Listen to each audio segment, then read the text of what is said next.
impamvu yo gushimira Uwiteka abafite impamvu yo gushimira Uwiteka tugiye guca reka mbabwire gatoya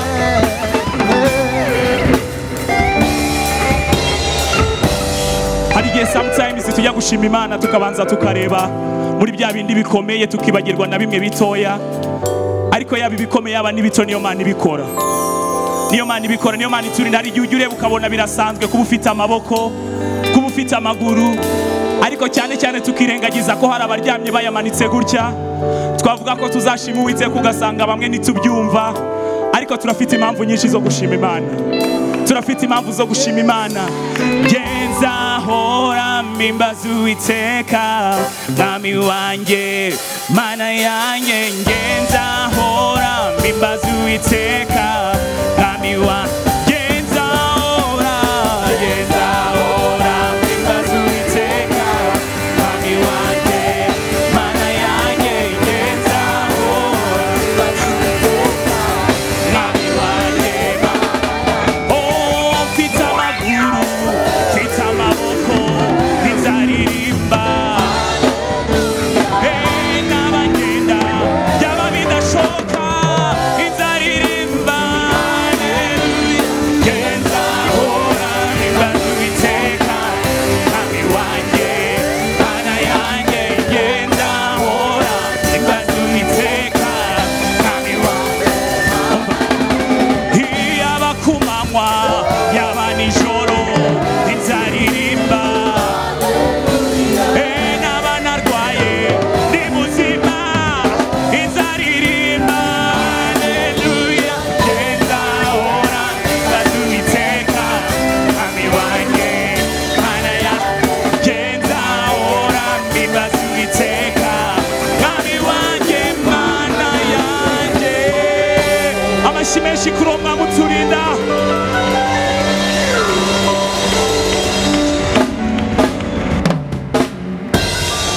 genza hora mimbaza Uwiteka mwami wanjye Mana yanjye genza hora mimbaza Uwiteka mwami wanjye Mana yanjye genza hora mimbaza Uwiteka mwami wanjye Mana yanjye genza hora mimbaza Uwiteka Imana yawe mwami wanjye Mana yanjye haleluya duhe Imana amashyi cyane tuje guhimbaza Imana tuje guhimbaza Imana ukihagaze Louez le Seigneur. gira umugenzi wanje guhimbaza Imana Mana yanjye umwami wanjye Dites aux voisins que nous avons le Seigneur. sinzi ntabwo urimo kubyumva neza ntabwo urimo kubyumva neza niba turi hano tuje kuramya Imana yawe Imana yanjye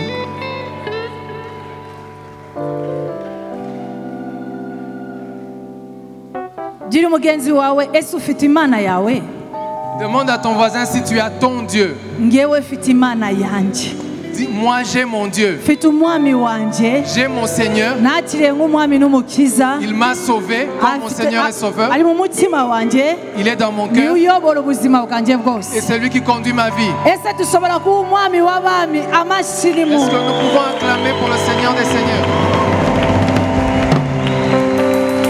impamvu mwita umwami wanjye La raison pour laquelle je l'appelle mon Seigneur, kuko yitanze ku bwanjye parce qu'il s'est donné pour moi. niwe mukiza wanjye C'est lui mon Sauveur. niwe kandi umwami wanjye C'est lui également mon ikintu Seigneur. ngewe nakoze Ce qu'il a fait, namwemeye afata umwanya mu buzima bwanjye il a pris la place dans ma vie abe umwami wanjye et qu'il soit mon Seigneur, ayobore ubuzima qu'il me bwanjye conduise. niyo mpamvu tuvuga ngo ngewe nzahimbaza Imana C'est pourquoi l'on dit, moi je louerai mon Imana Seigneur, yanjye mon Dieu, kandi umwami wanjye également mon Sauveur. duhe Imana amashyi kuko Acclamons niba pour le koko Seigneur. wakiriye Kristo niba koko ni umwami y'ubugingo bwawe, s'il est vraiment le Seigneur de ta vie, niba koko ari umwami y'ubugingo bwawe, s'il est réellement le Seigneur de tugomba ta vie, kuhimbaza cyane. nous devons le louer vraiment. Bibiliya ivuga ngo yicara mu mashimwe y'abana La bawe. Bible dit qu'il est assis, il siège au milieu de la louange de munyemerere son peuple. mbakire mu nzu y'Imana aho tuhimbaza izina ryayo. Il est dans la maison de l'Éternel où nous louons son nom. Ndabakiriye mwese kugira ngo tuhimbaze Imana. Je vous accueille tous aujourd'hui pour que nous puissions Ndabakiriye le mu louer. nzu y'Imana kugira ngo tuyihimbaze. Nous vous accueillons dans la maison du Seigneur en cette heure pour que vous le louez. Reka mbisubiremo. Ndabakiriye mwese Je vous accueille vous tous ici, icyubahiro cyose mufite dans tout votre honneur, muje kugira ngo tuyihimbaze. afin que nous puissions le louer. Uje kuhimbaza umwami wawe. Que tu loues ton Seigneur, Oh, byankozeho. ça m'a touché. Ushobora kuba uri muri church uravuga ngo ngiwe nzahimbaza nkuko Pastor Lydia ihimbaza. Vous savez, tu peux être présent dans l'église et tu dis que je vais le louer parce Ariko uyu que Pasteur munsi Lydia l'a dit. uhindure uburyo bwawe bwo guhimbaza. Et aujourd'hui, change ta façon de louer. Uvuge ngo nje guhimbaza Imana ari Imana yanjye. Aujourd'hui, je vais le louer parce que c'est mon Seigneur. Tupepe Yesu. Iyo Mana yakuzanye hano Le Seigneur qui t'a amené en cet endroit, kugira ngo uyumve kandi uyiramye. afin que tu puisses le louer et l'adorer, Uyiramye n'ibyawe byose. que tu puisses le louer avec tous tes biens. Dawidi yaravuze ngo mutima wanje David a dit, mon cœur himbaza Imana. loue l'Éternel. Ibindimo byose Et tout ce qui est avec bihimbaza Imana Loue l'Éternel. ihoraho.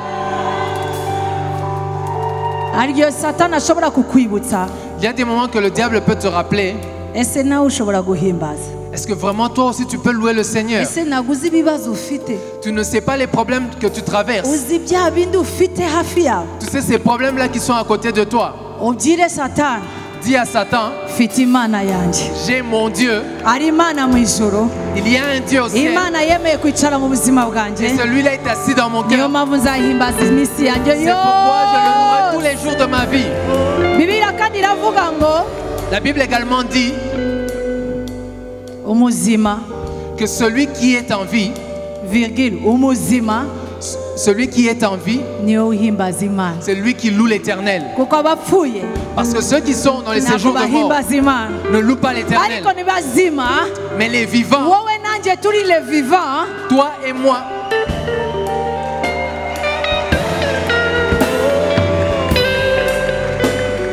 Ongera kandi ukore gutyo uvuge ngo nje kuguhimbaza Mana yawe. dites également, nous sommes venus te louer. Iramye n'amagambo yawe. Dis-le dans tes propres paroles. Zamura umutima wawe uvuge Mana nta kintu Élève les paroles ufite. de ton cœur. Je n'ai encore Nta rien. kintu ufite. Nta kintu ufite.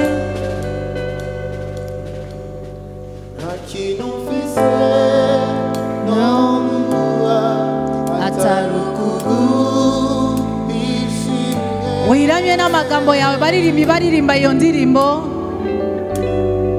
Kuko witwa Imana yanjye birampagije, ushimwe nta kintu mfise, nta kintu mfise Eya sataka ya masandala basundoro basanda ya kaya mama mama. Eya sataka la basataka la basundoro bakaya mama masanda ya mama mama mama.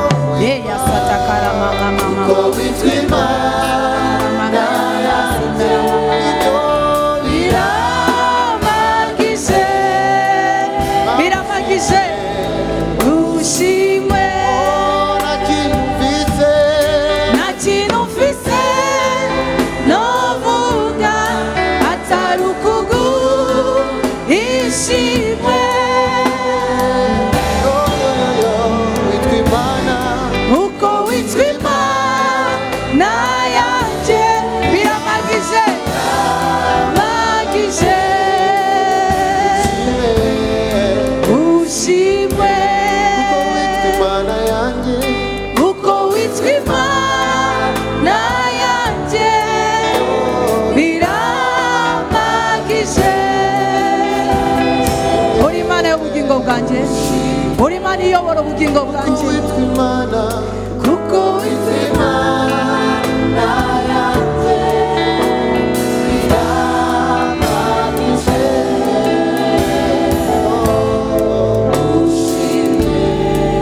kuko witwa Imana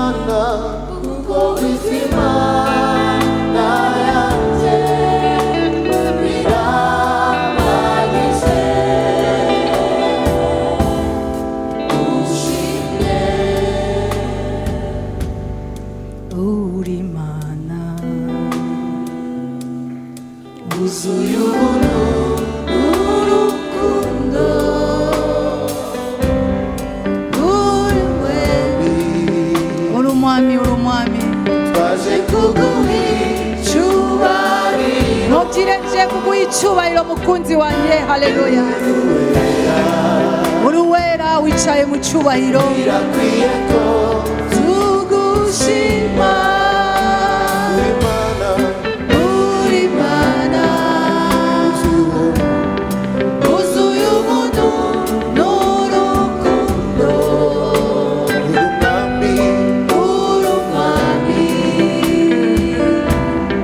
maze kuguha icyubahiro uruwera uruwera birakwiye ko tugushima nta kintu mfise novuga atari ukugushime basandara basandara baba uri Imana y'ubugingo bwanjye uri Imana mfite ni wowe nzashima iminsi yanjye yose Yesu habwa icyubahiro igitondo cya none habwa icyubahiro muri kito ya kabiri habwa icyubahiro kuko tuguzanye amashimo y'imitima yacu wagize neza kuduha uyu munsi wagize neza mwami kuturinda icyumweru cyose gishize tugushimiye neza icyumweru tugiye gutangira mwuka w'Imana turagushimiye lekashkinaha iroskulumagele bosnekele bakaya baba wicara mu mashime y'abana bawe yawe uyu munsi aya masaha tuguhaye icyubahiro tugukomeye amashyi mukunzi wacu umwami w'ubugingo bwacu asante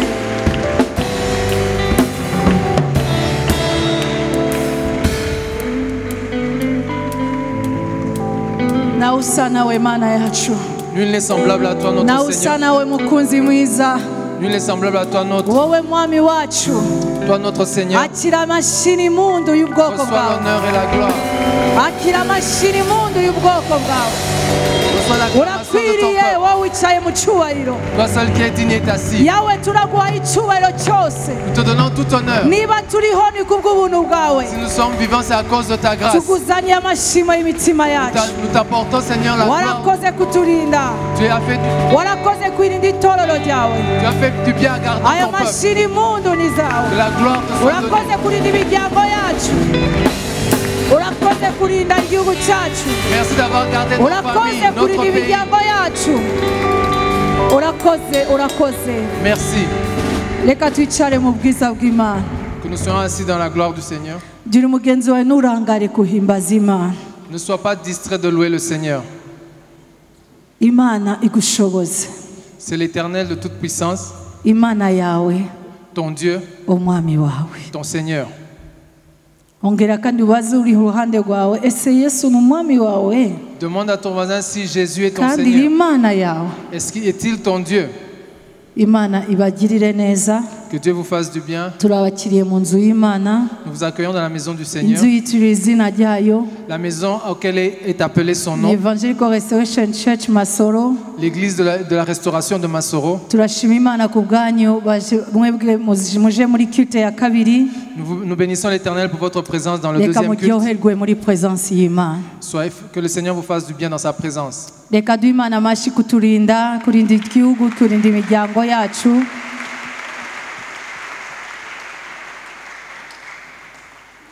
tugeze mu mwanya wo kuramya Imana n'ibyacu byose Imana yatuzaniye Nous arrivons au bon moment de pouvoir louer le Seigneur avec ce qu'il nous a donné.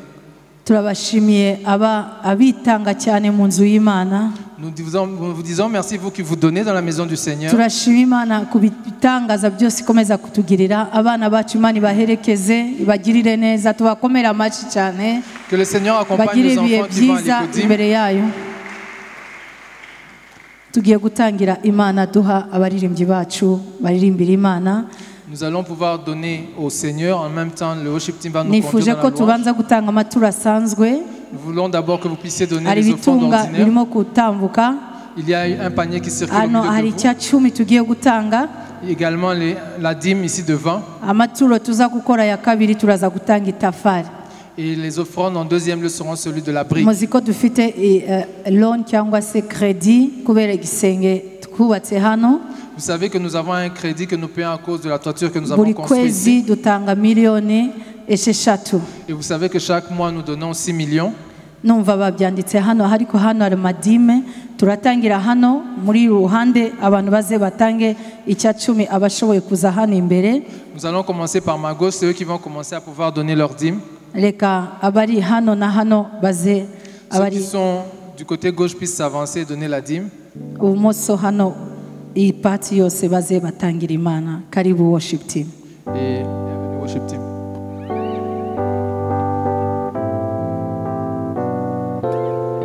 Gutangira Imana ni acte ya worship cyangwa se ni igikorwa cyo kuramya Imana nanone. Donnez au Seigneur de tout votre cœur.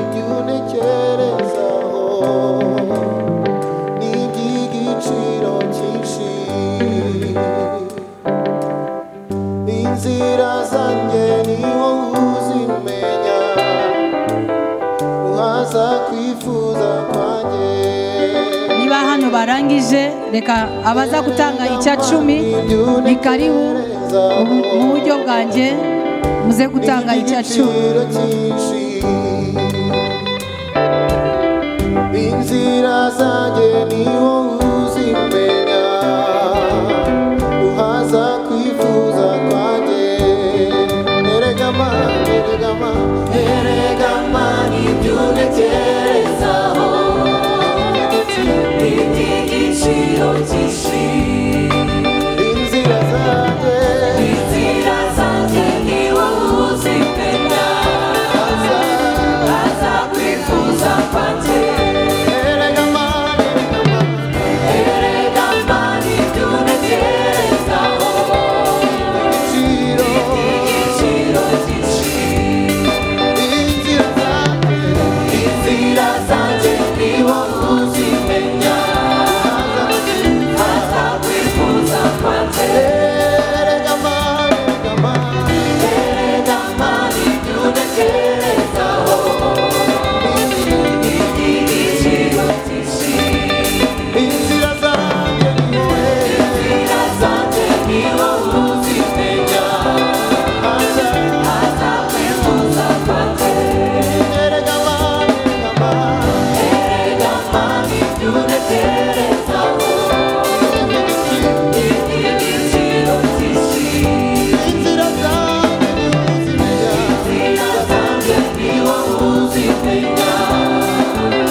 Komeje guture Imana ariko hano imbere ndasaba protocole niba bashobora kudufasha kugira ngo dutangire gutanga ya turo yacu dutanga buri kwezi yo kwishura itafari cyangwa se ideni dufite yo muri bank.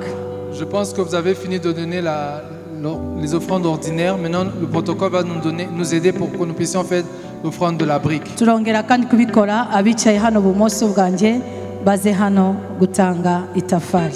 Encore une fois, ceux qui sont de notre gauche vont pouvoir commencer. Ariko niba tutararangiza ya maturi sanzwe tushobora gukomeza kuyatanga ariko hano imbere turimo gutanga itafari. Ceux qui n'ont pas encore eu l'opportunité de donner les offrandes ordinaires peuvent continuer, mais ici devant nous donnons la brique. Imana ibamere umugisha. Que le Seigneur vous bénisse.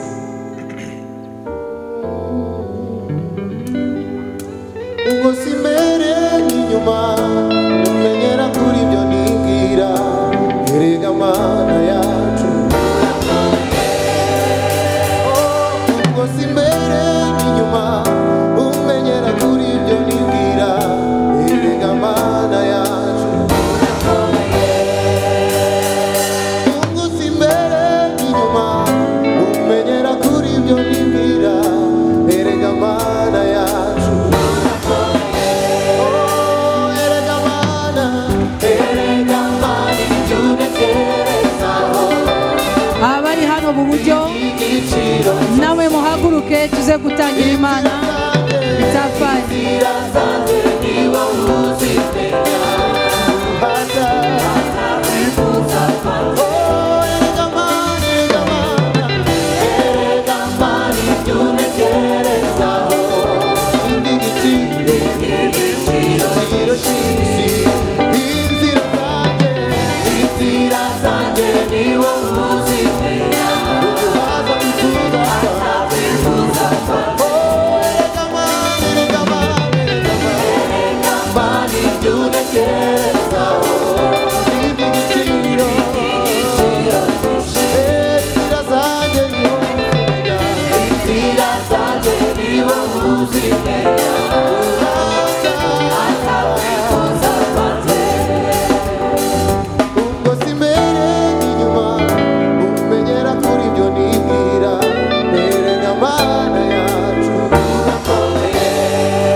twatanze amaturo yacu, twatanze amaturo asanzwe yo gushimira Imana, twatanze icya 10, nanone twatanze itafari. Reka twese duhaguruke dushime Imana. Nous avons donné les offrandes ordinaires, nous avons donné aussi la brique, nous puissions nous lever pour louer le Seigneur. Dusaba Imana kugira ngo buri kwezi, reka mbashimire kuko buri kwezi dushobora kubona itafari. Je voudrais d'abord vous remercier parce que tous les mois nous trouvons la brique. Ari gihe tutabona icyumweru kimwe gusa, ari gihe biba ibimweru bibiri cyangwa se bitatu kugira ngo twuzuze ayo mamiliyoni cyangwa se miliyoni esheshatu. Parfois cela nous prend 2 semaines, parfois 3 semaines pour que nous puissions recouvrer les 6 millions. Ariko munyemere nk'umushumba wanyu mbashimire. Mais vous puissiez me le permettre comme votre pasteur, que je puisse vous remercier. Kandi mbashimira komeza kubasabira umugisha w'Imana. Vous remercions également, priant pour que le Seigneur puisse vous bénir. Ndavuga Imana ibagirire neza. Que le Seigneur vous fasse du Kuko bien. dufatanya namwe kugira ngo twubake cyangwa se dushobore kwishura ideni. Parce que nous le faisons tous ensemble pour que nous puissions payer la dette et construire. Nasabaka niba mama Fina ashobora kuza akasengera ayo maturo yose twatanze uyu munsi. Demandons à maman Fina de pouvoir s'avancer. Twese dufatanye nawe dushima Imana. Que tous ensemble avec Kandi elle, nous tubwire puissions bénir Imana le ayo Seigneur. mafaranga ntituzabure ayo kwishura abitafari abe n'amaturo mu nzu yayo. Que nous puissions jamais manquer les offrandes ordinaires, mais également la brique. Reka dusenge hamwe na mama Fina. Witeka Mana turagushima, Mana nziza, Mana y'ukuri, tonge kuguha icyubahiro. Turagushima Mwami kuko tuzi ko gukorana nawe ari opportunity idasanzwe. Turashima Mwami kuri aya maturo twatanze, twazanye bimwe mu byo waduhaye Papa, twabizanye avec action de grâce, twabizanye duciye bugufi imbere yawe. Reka Mana yacu ubitubure kugira ngo dushobore kwishura iryo tafari, iyo credit ufite, kandi icyo tugusaba Mwami udushoboze nk'uko twabiyemeje uyu mwaka turangize credit yose mu izina rya Yesu Kristo. Mana reka umugisha abatanze bose ndetse n'abatabishoboye Mana nabo bawo umugisha kugira ngo ubutaha bazayazane bayatange. Komeza wiheshe icyubahiro Data wera, komeza ushirwe hejuru Mana yacu mu izina rya Yesu Kristo. Amen. Imana mashi cyane. Acclamons pour le Seigneur. Gira umugenzi wawe tugeze mu mwanya wo kumva amatangazo.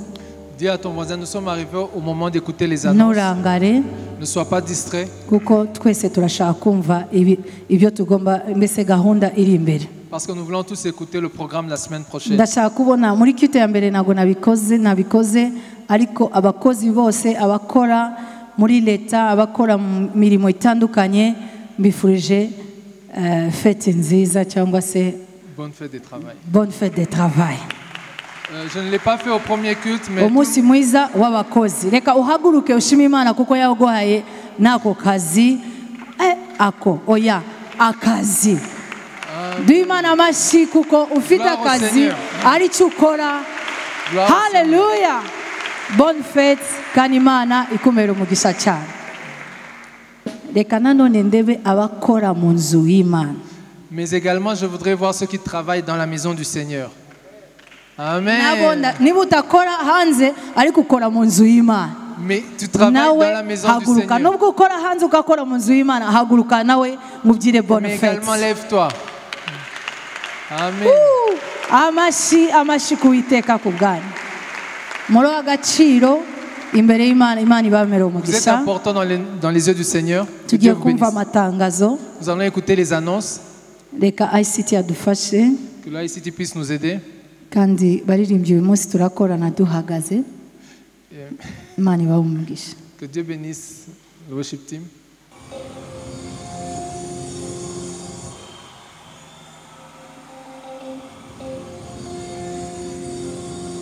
ejo kuwa mbere tuzateranira mu maserire yacu y'umugoroba.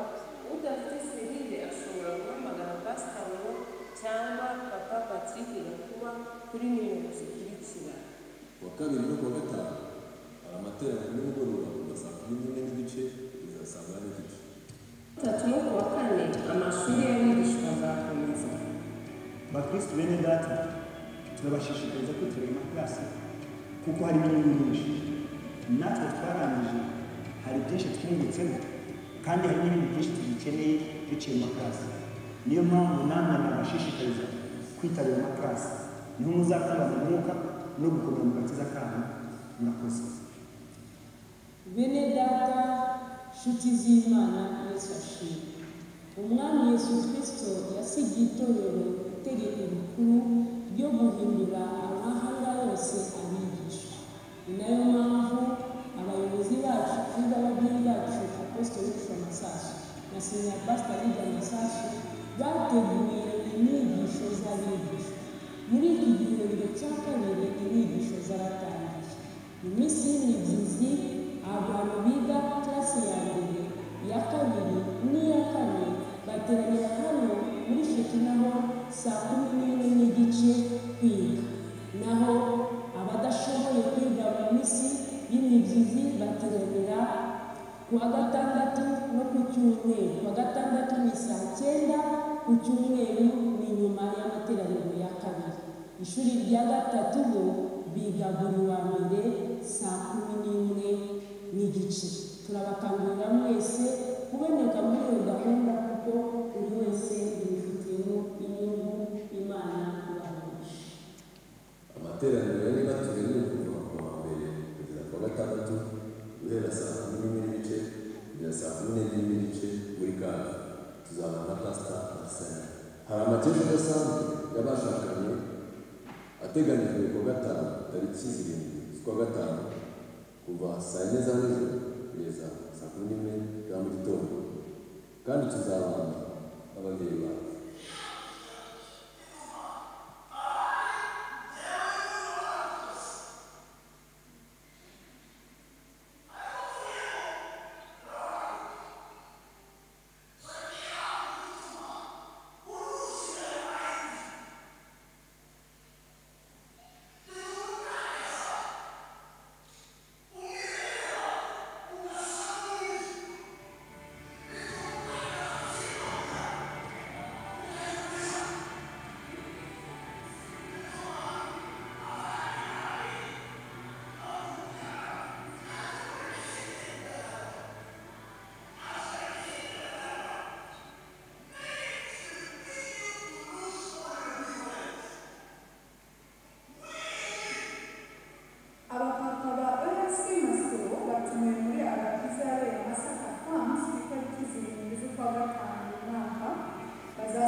Turasaba umuntu papa wese utazabura muri hagati ajenjye azazi n'abategura waba papa mu mezi akurikiye ukeneye kuza kugira ngo nubwo izo nyigisho zazatanga izango nizaze twese. Murakoze.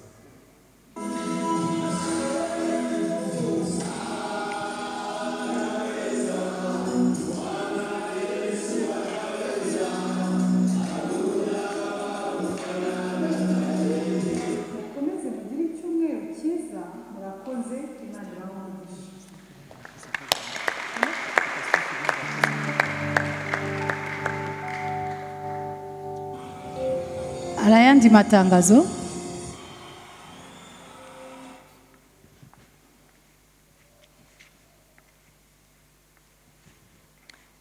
Reka duhe Imana amashyi kubera ICT badufasha kubamenyesha gahunda. Nous bénissons le Seigneur pour le ICT. Apôtre azigisha kwa kabiri, L'apôtre va enseigner le mardi, kwa kabiri no kwa gatanu. mais également le vendredi. Urakoze guha Imana amashyi cyane. Vous faites bien d'applaudir pour le Seigneur. No kwa gatanu materaniro ya nimugoroba. Dans le service du soir. Gahunda yo kurangiza ikiriyo cya Bishop Leon ni mukanya saa 8 hari akimisagara itorero ryacu akimisagara. Le programme de levée de deuil du Bishop Léo sera à 14h au niveau de Kimisagara. Ku cyumweru tuzasangira ifunguro ryera mu materaniro. Le dimanche prochain, nous allons partager la Sainte Seine durant le service. Umuryango wa Rurangwa Emile na Mujawa Yesu urashima Imana kubw'umwana w'umuhungu bungutse. La famille de Rurangwa Emile ainsi que Mugia Yesu bénit le Seigneur pour la fille que l'Éternel leur a donnée. Abayobozi bose batumiye muri Agape izaba ku cyumweru saa 9. Tous les responsables sont invités à l'Agapé qui aura lieu le week-end à 15h. Turashima Imana kubw'itafari ryabonetse muri kite ya mbere ni miliyoni 1,527 n'amafaranga 40. Nous bénissons le Seigneur pour la brique qui a été offerte pendant le premier service, 1,507 000. Turashima Imana kubwanyu mwese turaza kumva no muri kite ya kabiri ayo tuza kubona. Nous bénissons le Seigneur pour ce que nous recevrons également pendant le deuxième service. Icyumweru mbere niturangiza icyumweru tugiye gutangira ikindi yo gutangira itariki y'umunani kugeza 15 izaba icyumweru cyo kwiriza no gusenga. La semaine prochaine que nous allons commencer à partir du 8 au 15, ce sera une semaine de jeûne et prière. Tuzaba tutegura Pentecôte cyangwa se Pentecoste. Nous allons préparer la Pentecôte. Tuyifuza ko icyo cyumweru atari cyumweru tutangiye ariko kindi tuzaba turi mu masengesho yo kwiza no gusenga iminsi 7. Pas cette semaine, mais la semaine en 8, nous allons entrer dans une période de jeûne et prière pendant une semaine. Ikindi turi kumwe n'umukozi w'Imana avuye Goma. Nous sommes avec le serviteur de Dieu qui vient de Goma. Niwe président ya BCC Goma ni Théobal, pasteur Théobal. C'est lui le président de BCC nous allons Goma, le recevoir. Pasteur Théobal. Asuzi itorero. Qu'il puisse saluer l'église. Tudatinze mu kanya tugiye kumva ijambo ry'Imana. Sans tarder, nous allons écouter la parole de Dieu. Ndifuza ko duhaguruka tukumva indirimbo imwe tugahimbaza Imana. Je souhaite que nous puissions entendre une chanson, que nous puissions louer le Seigneur. Kandi nyuma tukumva ijambo ry'Imana. Ensuite que nous écoutons la parole de Ariko Dieu. niba ari rwa mbere uje hano gusengana natwe. Mais si c'est la première fois que tu es venu prier avec Turashaka nawe kukwakira. nous voulons t'accueillir. Reka uhaguruka aho uri Que tu puisses te lever où est-ce que tu es. tukwakire ku mwihariko. Qu'on puisse t'accueillir particulièrement. Urahari? Si tu es présent. Mubamera amashyi cyane. Que l'on puisse les acclamer. Amashyi ku Uwiteka. Gloire au Seigneur. Turabakiriye mu izina rya Yesu. Nous vous accueillons au nom de Jésus. Nyuma y'amateraniro ntugende. À la fin du culte, ne partez point. Mama Fina ashobora guhaguruka muraza kumubona. Maman Fina, vous pouvez la voir. Sinzi niba ari uwundi mudiyakoni uhari nawe ashobora guhaguruka. S'il y a un autre diacre, Papa Patrick. Papa Patrick muze kubonana nabo kugira ngo babahe gahunda yacu yose ya church. Vous pouvez les voir, ils vont vous donner le programme Niba de notre muvuye mu église. yindi torero mudusulize itorero aho muvuye. Si vous venez d'une autre église, vous pouvez saluer l'église d'où vous venez. Imana ibamere umugisha kwemera kuza kubana natwe. Que le Seigneur vous bénisse d'être avec nous. Turashimira n'abarimo gukurikira culte yacu buri cyumweru muri internet muri YouTube. Nous bénissons le Seigneur pour ceux qui nous suivent sur YouTube ou bien sur Reka nabo Internet. tubakomera amashyi kuko Vous également, igihe cyose Seigneur bari vous bénisse. fidèle yo gukurikira.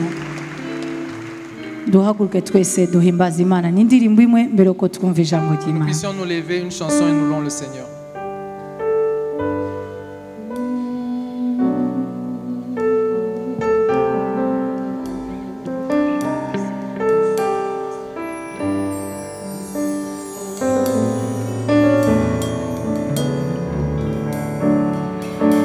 Parce qu'il vit, je n'ai rien à craindre.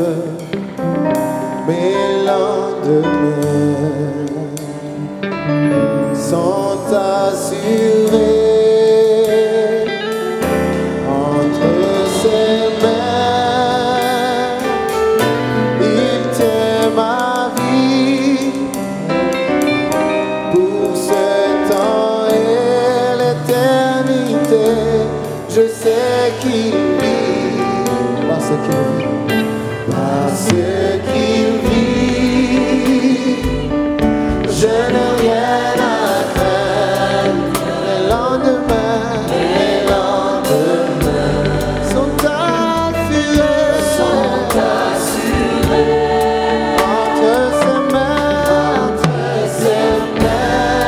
oui, il tient ma vie. Pour ce temps et l'éternité, je sais qu'il vit, oui, parce qu'il vit, je n'ai rien à craindre. Les lendemains sont assurés, entre ses mains.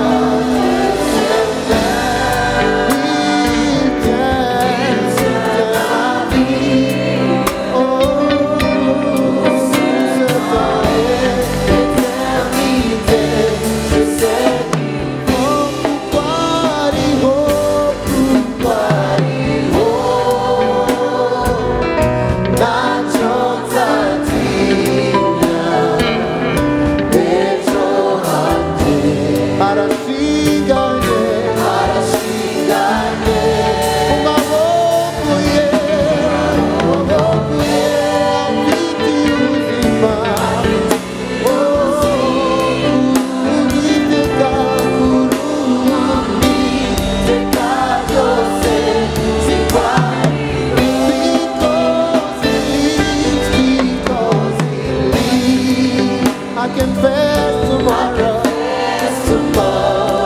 Yes, because all fear is gone. And because I know He holds my future. Life is worth living just because He reka duhe imana amashyi. Imana yacu ni muzima, Si on acclamait pour le Seigneur, ni muzima mu nzu yayo, le Seigneur est vivant dans sa ni maison, muzima ku bugingo bwawe. il est vivant dans nos vies. hari irindi tangazo nshaka kuba hano mbere yuko twakira umukozi w'imana. Il y a un autre communiqué que je voudrais vous donner avant d'accueillir le serviteur de hashize Dieu. nanone icyumweru diacre Edi yafushije tante yiwe. Il y a également une semaine que le diacre Eddy a perdu sa tante. ndashimira abayobozi n'abantu bose babonetse. Je bénis le Seigneur pour les responsables et pour tout le byabaye monde qui a été kimwe présent. igihe kimwe na Bishop Leo. Cela s'est passé en même temps que le bishop Léo. bagiye kurangiza ikiriyo uyu munsi saa kenda Kabeza aho habayemo ikiriyo. Ils vont également faire le lever de deuil aujourd'hui à 15h. Imana ibamere umugisha. Que Dieu bénisse ceux qui pourront y aller. tutatinze tuhaguruke twese twakira umukozi w'Imana. Sans tarder, nous allons accueillir le serviteur de Dieu. yiteguye uyu munsi Pasteur Baron. C'est le pasteur Baron. turashima Imana kubera umwanya wose yabanye natwe. Nous bénissons le Seigneur pour sa présence parmi nous. yaje hano ambwira ngo ni ukuruhuka no gukorera Imana. Il est venu ici se reposer mais également servir l'Éternel. turashima Imana ku buzima bwe. Nous bénissons l'Éternel pour sa vie. Imana yemeye ko tumumenya kuva Congo tugitangira umurimo w'Imana. L'Éternel a permis que nous puissions nous connaître depuis le Congo quand nous avons niba commencé le umuntu service. tuzi mu bantu batuzi Pasteur Baron ari umwe. Parmi les gens qui nous connaissent vraiment, le pasteur Baron fait partie du nombre. turashima Imana kubw'umufasha we n'abana bemeye kumurekura. Nous bénissons également l'Éternel pour sa femme et ses enfants. niba koko yakubereye umugisha reka duhe Imana amashyi Le cyane. pasteur Baron a été une bénédiction pour vous, puisse acclamer pour le Seigneur. atuye muri Amerika Il vit aux États-Unis, hariya muri Seattle. dans la ville de Seattle. ndashima Imana ku buzima bwe. Je bénis l'Éternel pour sa vie. yambwiraga ngo ngiwe sinshaka ama introduction menshi cyane. Il aime souvent dire qu'il n'aime pas de longues introductions. uwo mugabo mbona hano umushumba Il est pasteur, ariko cyane cyane nanone Imana yamuhaye kurangiza masters eshatu cyangwa se mais également l'Éternel l'a rendu capable de finir 3 masters. yanga kubivuga. Il a fait 3 maîtrises, il n'aime pas le dire. ndashima Imana kubwe. Je bénis l'Éternel pour akunda lui. ijambo ry'imana cyane Il aime la parole de Dieu. kandi akunda kwigisha. Il aime également enseigner. Ndamushimiye mbere yanyu, Je le dis merci devant vous. munyemere ngamubwira muri ngara Je vais le lui dire en lingala maintenant. tosepeli mingi Nous sommes dans la joie. ntango nyonso lekanaki na biso awa. Tout ce que tu as fait. Ah, il va partir aragenda ejo. Il va partir demain. Ndashima imana cyane. Mardi pardon. Il va partir mardi. Ndashima imana. Je bénis l'Éternel. Imana iguhaye umugisha ushaka kuha umugisha umukozi w'imana ni karibu, nta kibazo. Si tu veux bénir le serviteur de Dieu, tu es Ari le ikibazo bienvenu. se? Non problème. Nanone arimo kwigisha igitunga kiri hariya, wumvise ukozweho ni karibu. Et tu as compris.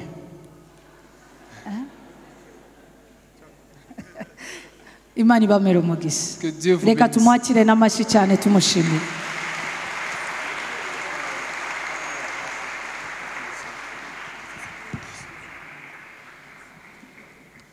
Gloire soit rendue au Seigneur. Vous pouvez vous asseoir, merci beaucoup. mushobora kwicara murakoze. Je voudrais aussi retourner mes remerciements aussi à Mamie et à Daddy. Ndashaka gushimira mami na dadi Ils sont pour moi vraiment des parents n'ababyeyi banjye koko, et je suis fier d'être appelé par eux fils. kandi bintera kubyirata kubita ababyeyi. Ils sont pour moi un modèle de consécration à Dieu Ni urugero rwo kwiyegurira Imana kuri jye, et un modèle à imiter dans le ministère et dans la vie. ni urugero rwo kwigana mu murimo w'Imana ndetse no mu buzima. Parce que je pars déjà le mardi, je voudrais vous dire combien reconnaissant je suis pour le temps que je passe avec vous. Kuko nzagenda kuwa kabiri, ndashaka kubabwira ukuntu mbashimiye igihe namaranye namwe. C'était vraiment un moment de bénédiction. Byari ibihe by'umugisha. Merci pour l'accueil chaleureux Mwarakoze kunyakirana et urugwiro fraternel qui m'a été réservé. ndetse no kunyakira nka mwene data. Nous sommes un dans le Seigneur. Turi umwe mu mwami, Quand bien même je serais parti, j'aimerais recevoir de vos nouvelles. kandi niteguye kuzakira n'ubutumwa Vous avez bwiza, inkuru Facebook, vous nziza. avez WhatsApp and what have you. Mufite uburyo bwinshi bwo gushobora kungezaho inkuru nziza uko zizagenda ziba. Gardons contact. Que Dieu soit loué. Imana ishimwe. Merci Nadège pour le service. Nous allons prier. Tugiye gusenga.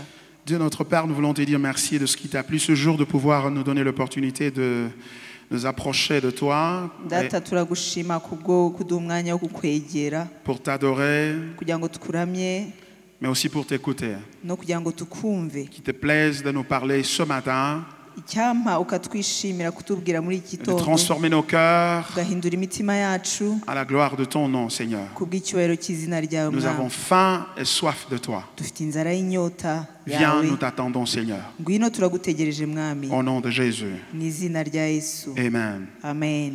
Ce matin, par la grâce du Seigneur, Muri gitondo bw'ubuntu bw'umwami je voudrais parler de ce sujet. ndashaka kuvuga kuri ibi. Dieu est le bénéfice de la consécration. Imana niyo nyungu ubwayo kuyiyegurira. Dieu est le bénéfice Imana niyo nyungu de la consécration. yo kuyiyegurira ubwayo. Vous savez, le manque de foi est la raison pour laquelle il y a manque de consécration dans notre vie. Muzi kubura ukwizera niyo mpamvu haburaho kwiyegurira Imana mu buzima bwacu. Et ce matin, ma thèse est très simple. La voici. Kandi muri gitondo amagambo yanjye n'aya ngaya aroroshye. Si nous pouvons vaincre le manque de foi dans notre vie, Niba dushobora kunesha kutizera mu buzima bwacu, nous serons totalement consacrés à Dieu. tuzaba abantu biyeguriye Imana by'ukuri. Je voudrais dire, Nashaka kuvuga ngo le niveau de notre consécration dépend de notre niveau de foi. urugero rwacu rwo kwiyegurira Imana rwapimirwa ku rugero rwacu rwo kwizera. La Bible dit dans Hébreux chapitre 11 verset 16, Abaheburayo 11 murongo wa 16 baravuga ngo car sans la foi il est impossible de plaire à Dieu, ngo kuko udafite ukwizera ntibishoboka ko yayinezeza, car il faut que ceux qui s'approchent de Dieu ngo kuko bikwiye ko abegera Imana croient que Dieu existe bizera ko Imana iriho et qu'il est le rémunérateur kandi ariyo igororera de ceux qui le cherchent. abayishaka. Voyez-vous, Murabona? la foi c'est un prérequis pour la consécration à Dieu. Ukwizera niko kubanziriza kwiyegurira Imana. Nous ne pouvons venir au Seigneur jusqu'à concurrence du niveau de notre foi. ntabwo dushobora kwegera imana birengeye urugero rwo kwizera rwacu. C'est comme pour dire qu'il y a une relation étroite entre la foi et la consécration. ni ukuvuga ngo hari isano rya bugufi hagati y'ukwizera no kwiyegurira imana. Plus tu crois au Seigneur, uko urushaho kwizera imana plus tu abandonneras ta vie à lui. nuko urushaho kwiyegurira ubuzima bwawe. Pourquoi cette relation est-elle importante? ese kuki iryo sano ari ngombwa? Parce que personne ne peut s'hasarder ou prendre le risque de prendre ce qu'il a de plus important, c'est-à-dire sa propre vie, et la donner à quelqu'un en qui il ne fait pas confiance. kuko ntawe ushobora ntawe kwihandagaza gufata ikintu cy'agaciro afite akakirekurira umuntu atafitiye icyizere. Le manque de consécration traduit notre manque de confiance en Dieu. kubura kwiyegurira imana bisobanura kubura kwacu icyizere mu mana. C'est donc dire qu'on ne peut pas résoudre le problème de consécration sans résoudre le problème de la foi d'abord en Dieu. yavuze ngo ntabwo ushobora gukemura ikibazo cyo kwiyegurira imana utarakemura ikibazo cyo kwizera kwawe imana. Tout commence par la foi. byose bibanziriza mu kwizera. Et sans la foi, il n'y a donc pas de consécration. ni ukuvuga ngo hatari ukwizera ntabwo hashobora kuba kwiyegurira imana. La consécration kwiyegurira imana commence à la conversion. bitangira mu guhinduka. Quand nous nous convertissons au Seigneur, iyo duhindutse c'est twegeye en fait twakiriye imana un acte de consécration à lui, nibwo dutangira kuyiha, d'abandon de notre vie en lui. nibwo dutangira kurekurira ubuzima Mais la bwacu mu biganza consécration ne bye. s'arrête pas là. kandi ibyo ntibigarukira aho ngaho, Elle se poursuit dans la vie de foi, dans la vie chrétienne, birakomereza mu buzima bwo kwizera bw'agakiza jusqu'à ce que nous le voyons un jour. kugeza ubwo umunsi umwe tuzamubona.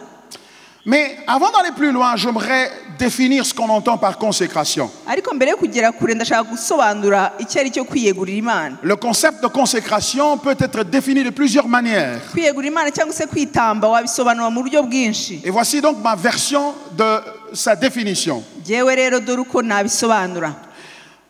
La consécration kwitamba est une réponse ni igisubizo qui se traduit par un engagement total, un abandon total à Dieu, kigaragazwa no kwirekurira burundu ku mana, qui est causé par la réalisation biterwa no gusohora que Dieu est le plus grand plaisir et la plus grande récompense. biterwa no gusobanukirwa yuko imana ari bwo butunzi bukomeye. Je voudrais reprendre cette définition. ndashaka gusubiramo. Je disais donc que la consécration est une réponse navuga ko kwitamba ari nk'igisubizo qui se traduit par un engagement ou un abandon total à Dieu. kigaragazwa no kwiha imana burundu.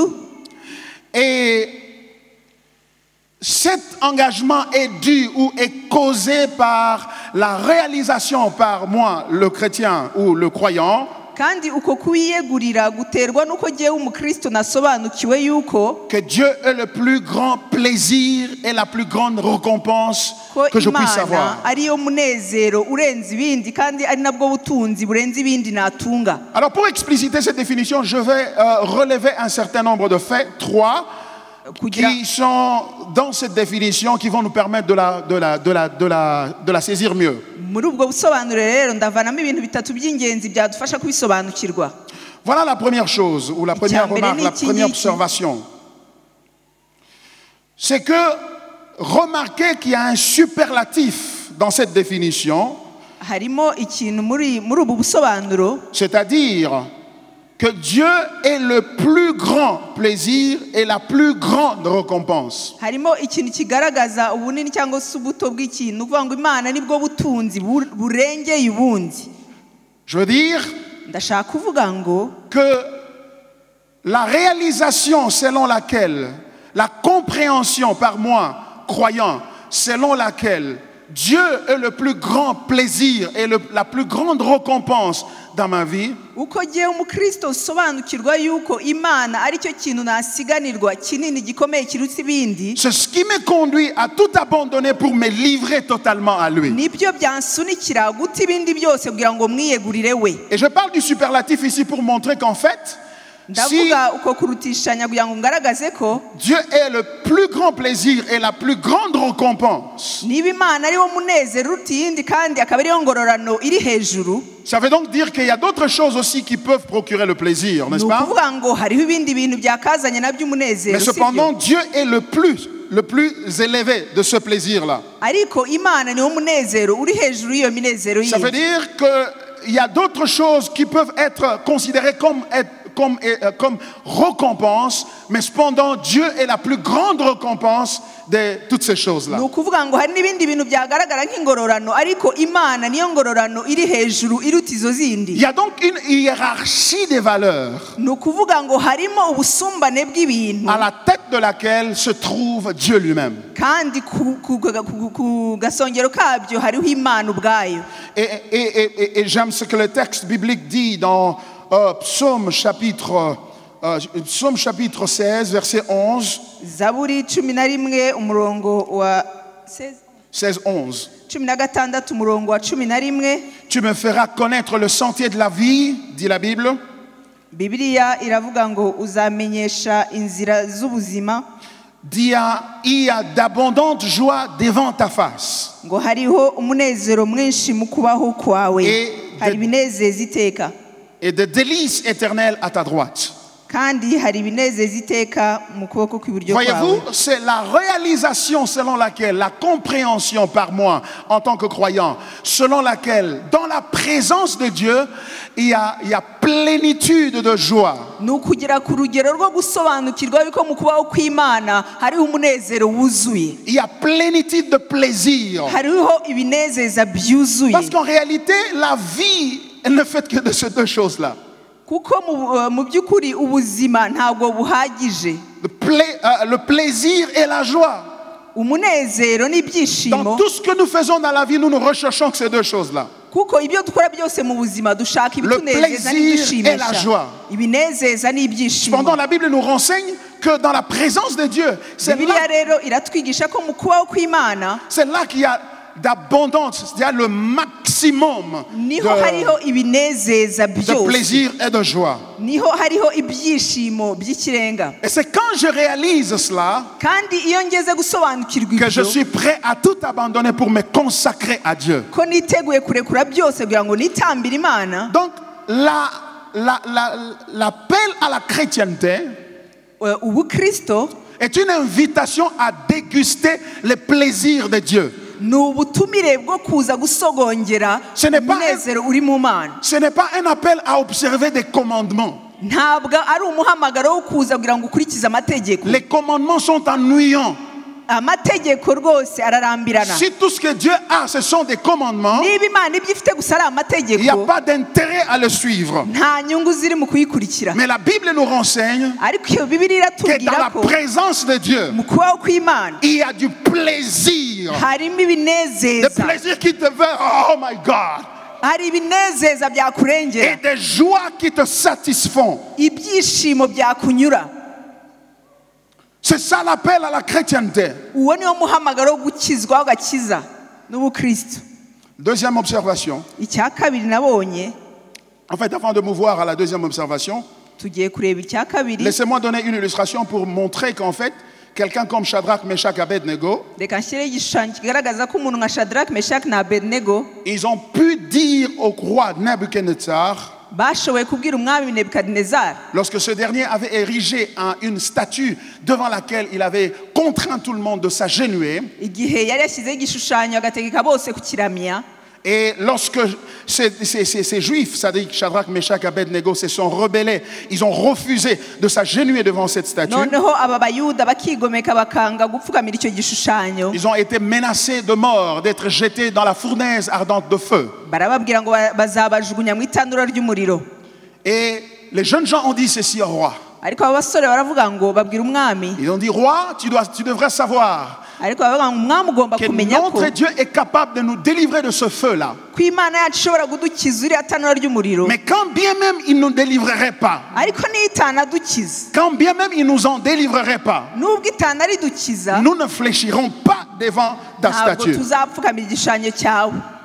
C'est-à-dire qu'ils étaient prêts à être jetés dans le feu, ni ukuvuga ngo bari biteguye kujugunywa mu muriro parce qu'ils savaient que le Seigneur est pour eux un bien précieux. kuko bari bazi ko uwiteka ababereye ubutunzi bw'igiciro. Une telle consécration à Dieu uko kwiyegurira imana muri urwo n'est rugero possible gushoboka gusa que lorsque ari uko on fait une analyse comparative ugereranyije ibintu entre ce que Dieu est ukagereranya icyo imana iri et cyo ce que j'ai, n'icyo mfite, entre ce que Dieu procure comme plaisir et joie ibinezeza imana itanga et ce que ma propre vie peut procurer comme joie et plaisir. n'icyo ubuzima bwanjye bwatanga nk'ibinezeza Et ces n'ibyishimo. jeunes gens ont trouvé abo bene data qu'avoir basanze Dieu ko kugira imana au prix de sa vie nubwo watanga ubuzima procurait bwawe plus de plaisir que de rester vivant. byari bitanze ibinezeza kurusha gukomeza kubaho. Alors ils sont allés dans le feu.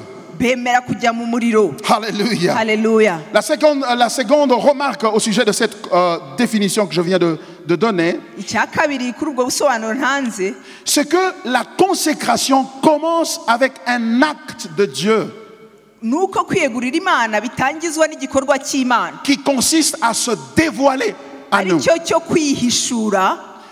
La consécration kwiyegurira imana tire son origine kuvana isoko yako par un acte de Dieu mu gikorwa cy'imana de se laisser découvrir par nous. cyo kureka kwihishura ngo tuyibone. Et c'est sur base de cet acte que Dieu pose de se découvrir, de se laisser découvrir. kandi aho ngaho niho imana ishingira mu kwiyerekana Alors kutwishurira. nous répondons par la consécration. nyuma y'icyo gikorwa imana yakoze twe turikiriza Nous tuyiyegurira, répondons par l'abandon total à lui. turikiriza tuyitambira burundu. Et lorsque Dieu se laisse découvrir vers kandi nous iyo imana iretse ngo tuyimenye ou se révèle à nous, cyangwa se ikatwihishurira, il ne le fait pas comme pour tenter sa chance, ntabwo ibikora igerageza pour amahirwe. voir si nous allons répondre par la consécration ou non. ntabwo ibikora kugira ngo irebe niba dusubiza tuyitambira cyangwa Non. tutayitambira. oya, Il le fait ibikora parce qu'il sait que kuko izi ko il nous a déjà devant lui, mis à part pour lui, et il nous montre qui il est afin que nous puissions répondre en conformité avec l'acte qu'il avait déjà précédé de la mise à part pour lui. ibikora izi neza yuko yadushyize ku ruhande idutegura kwiyegurira, rero itwihishurira kugira ngo dusubize wa muhamagaro yashyizeho mbere idushyira ku ruhande ngo tuzababaye. C'est-à-dire, bivuze ngo entre nous et Dieu, hagati yacu n'Imana, qui consacre sa vie le premier? ese ninde utamba ubuzima bwe C'est mbere? Dieu. ni Imana. C'est Dieu qui commence. ni Imana ibanza, S'il ne commence pas, kuko idatangiye tu ne peux pas venir à lui. ntabwo waza C'est uyisanga, impossible que tu viennes à ntabwo lui. bishoboka ko S'il ne wayisanga te laisse pas découvrir à toi. niba itaretse kugira ngo C'est pourquoi tu uyisange. continues à argumenter et à argumenter les niyo choses mpamvu contre Dieu. ukomeza kujya impaka y'ibintu Tu n'ibindi, continues à discuter les choses de Dieu. ukomeza kujya impaka y'ibintu Mais le by'Imana, jour où il décide de venir vers toi, ariko umunsi izaza il se laisse igusanga découvrir à toi, ikakwihishurira, tu viendras en courant vers lui. uzaza wirukanka Tu uyisanga, abandonneras toute discussion. uzareka impaka zose. Donc le problème que tu as, ikibazo rero ufite c'est qu'il ne t'a pas encore appelé. ni uko itaraguhamagara, Et je voudrais croire par sa grâce kandi ndashaka kwizera kubw'ubuntu que bwayo ce matin, ko muri iki gitondo tu vas entendre sa voix. uri bwumve ijwi Et rye. c'est pour ça qu'il a dit, niyo mpamvu je yavuze ngo connais mes brebis ngo nzi intama et elles zanjye me connaissent. kandi nazo ziranzi, Elles entendent ma voix ngo zumva ijwi et ryanjye elles me suivent. kandi Parce zikankurikira. que si vous n'entendez pas sa voix, kandi kuko nimutumva ijwi le rye, commandement sera une corvée. amategeko azababera umutwaro, Ça sera quelque chose de dur. Pourquoi je dois arrêter de fumer? Pourquoi je dois arrêter de bizaba ibintu boire? bikomeye ngo se ndarekera iki kunywa itabi, Pourquoi? ndarekera iki kunywa inzoga, Pourquoi je dois arrêter de coucher? Je dois arrêter de ese voler. kuki ngomba kureka ubusambanyi, kuki ngomba kureka kwiba. La raison pour laquelle tu voles, impamvu wiba ce n'est pas parce que tu aimes le vol. ntabwo ari uko ukunda kwiba, C'est parce que tu aimes le produit du vol. Tu aimes le plaisir que le vol procure. ahubwo ni uko ukunda ibinezeza biva mu kwiba. Personne ne pêche parce qu'il est obligé de le faire. nta muntu n'umwe ukora icyaha kuko ategetswe Toute kugikora. personne commet un péché. Tu mens parce que tu trouves qu'en mentant, tu gagnes quelque chose. ubeshya kuko ubona inyungu mu kubeshya. Le jour où tu découvriras umunsi qu'en uzabona ko disant la vérité, mu kuvuga tu ukuri gagnes mieux qu'en mentant, wunguka kurusha mu kubeshya Tu n'es pas si stupide que ça, tu abandonneras le mensonge. ntabwo uri igicucu ku buryo utazareka Mais icyaha pour que tu abandonnes le mensonge, ariko kugira ngo ureke icyaha il faut que la kubeshya révélation de la beauté de la vérité te soit présentée. ugomba kugira ihishurirwa ry'ubwiza bw'ukuri Et kugira ça, ngo ureke ikinyoma Et ça, c'est un acte de Dieu. kandi icyo ni igikorwa cy'Imana. Troisième chose. icya gatatu En fait, avant d'y aller, mbere yo kubigeraho laissez-moi vous rappeler reka mbibutse ko que Jérémie a été appelé par Dieu. ko Yeremiya yahamagawe n'Imana Il a présenté à Dieu ses faiblesses. yereka Imana intege nke ze Et le Seigneur lui a dit Imana iramubwira ngo qu'avant que tu eusses été tissé dans le sang de ta mère, ngo mbere y'uko uba urusoro mu nda ya nyoko je te connaissais nari nkuzi et je t'avais consacré prophète des nations. kandi nari nagushyiriye iruhande kuba umuhanuzi w'amahanga Parce que j'étais déjà consacré, kuko rero nari naragushyize c'est ku ruhande pourquoi je viens. naragutoranyije niyo En mpamvu d'autres termes, mu yandi parce que j'ai magambo déjà terminé le travail. kuko namaze C'est kurangiza pourquoi je umurimo t'appelle à venir le niyo commencer, mpamvu nguhamagaye kugira ngo uze à kuwutangira te consacrer à cela. utangire C'est kubyiyegurira donc dire que Dieu ne commence pas ni ukuvuga ngo Imana avant qu'il ntitangira n'ait terminé. mbere y'uko Si tu le irangiza vois en activité, ça veut dire qu'il a déjà fini. nuyibona iri mu murimo umenye ko Par yawurangije conséquent, niyo mpamvu tu ne peux que lui faire confiance. nta kindi wakora usibye Si tu ne le kuyizera fais pas confiance, niba utayizeye eh bien, tu ne pourras pas te consacrer à lui. ntabwo wabasha kuyiyegurira Donc, au cœur de la crise de la consécration, il y a la crise de la foi. mu kubura kwiyegurira Imana hari kubura cyane ukwizera. Le troisième point, la troisième remarque concernant cette définition de la ikintu cya consécration, gatatu kiva muri ubwo busobanuro bwo kwiyegurira Imana c'est que nakuyemo la consécration est une réponse. ni uko kwiyegurira Imana ari igisubizo. On a dit c'est une réponse twavuze ko ari inyikirizo cyangwa se igisubizo qui se traduit par un engagement, un abandon total à Dieu. kigaragazwa no kwiyegurira Imana burundu. Mais cet engagement ou cette réponse ariko icyo cyemezo cyangwa se iyo gisubizo est utanga causé giterwa par un acte de révélation de Dieu. giterwa n'igikorwa cyo kwihishura kw'Imana. Et l'acte de révélation de Dieu procède igikorwa cyo kwihishura kw'Imana kibanziriza ou vient du fait que Dieu avait déjà décidé que tu sois à lui. cyangwa se gituruka mu ko Imana yari yarashyizeho ko uba uwayo. Il dit ceux-là qu'il a connus d'avance. aravuga ngo abo yamenye mbere. Dans Romains chapitre 8, 29 à 30. Abaroma 8:29-30. Ceux qu'il a connus d'avance, ngo abo yamenye mbere il les a aussi prédestinés ngo yabageneye à être semblables à l'image de son Fils. kugira ishusho ry'umwana wayo. Et ceux qu'il a prédestinés, kandi abo yagambiriye kugira il les a appelés. yarabahamagaye. C'est-à-dire, il vient se révéler à lui, à eux, bivuge ngo zaza kubihishurira et ils répondent par la foi. kandi nabo bakikiriza Et bizera. quand ils répondent par la foi, kandi iyo wikirije ukikirizisha Dieu ukwizera les déclare justes. Imana ivuga ko ari abakiranutsi. Dieu les justifie. Imana Et ceux irabakiranura qu'il a justifiés, kandi abo yakiranuye il les a glorifiés. yabahesheje Donc voyez-vous, icyubahiro. la réponse de la foi, ni ukuvuga ngo gusubirisha c'est ta ukwizera responsabilité. ni inshingano zawe, C'est ma ni responsabilité. inshingano zanjye. Dieu t'appelle à lui, Imana mais iraguhamagara c'est toi qui dois répondre. ariko ni wowe ukwiriye kwitaba. Tu peux décider de répondre par une discussion. ushobora gusubirisha impaka, Tu peux décider de répondre par un contre-argument. ushobora gusubiza uyiburanya, Mais ceux qui l'ont vu, ariko abayibonye, ceux qui ont perçu ce qu'il est, ariko abasobanukiwe ababashe kubona s'abandonnent icyo ari cyo totalement à lui. barayitambira Et burundu. ils disent, prends-moi, baravuga ngo mfata fais de moi ce que tu veux. ngira icyo ushaka. Ils se consacrent à Dieu. barayiyegurira Et Imana. cette réponse est caractérisée par trois choses. kandi icyo gisubizo kirangwa n'ibintu bitatu. La première, icya mbere c'est la confiance en Dieu. ni ukwiringira Imana. La deuxième, icya kabiri c'est le repos. ni ukuruhuka, Le repos en Dieu. kuruhukira mu Mana. Et la troisième chose, kandi icya gatatu c'est le service à Dieu. ni ugukorera Imana. Quelqu'un qui est consacré umuntu wiyeguriye Imana à Dieu ou qui répond à Dieu par un abandon total cyangwa se usubirisha Imana kuyitambira se caractérise par ces trois choses. arangwa n'ibyo bintu bitatu. La première, c'est qu'il fait confiance totale à Dieu, icya totalement à mbere ni Dieu. uko yizera Imana. La deuxième, c'est qu'il se repose en Dieu. icya kabiri ni uko aruhukira mu Mana. Et la troisième, icya gatatu il sert le Seigneur. akorera Imana. Et l'expression ultime du service à Dieu, kandi gukorera Imana kuruta ukundi c'est l'adoration. ni ukuyiramya, C'est ni l'adoration. ukuyiramya, C'est la joie en Dieu. ni umunezero C'est w'agakiza, tomber amoureux de Dieu. ni ugukunda Imana bihebuje. Le service à Dieu ne veut pas nécessairement dire le ministère. gukorera Imana ntibivuze mu murimo Il y a gusa. des gens qui font le ministère, hari abantu bakorera Imana mu itorero non pas par esprit de consécration totale à Dieu, atari uko bayiyeguriye burundu, mais par esprit de compétition ahubwo bafite umwuka wo ou kurushanwa pour un motif religieux. cyangwa se bari mu idini. C'est pourquoi niyo mpamvu le manque de consécration se caractérise aussi par trois choses. no kubura kwiyegurira Imana birangwa n'ibintu bitatu. La première, icya et mbere, vous allez remarquer que c'est l'opposé de la vie de consécration. murabona ko binyuranye n'ubuzima bwo kwiyegurira La Imana. première, icya mbere c'est le manque de confiance en Dieu, ni ukubura kwizera Imana, le manque de foi.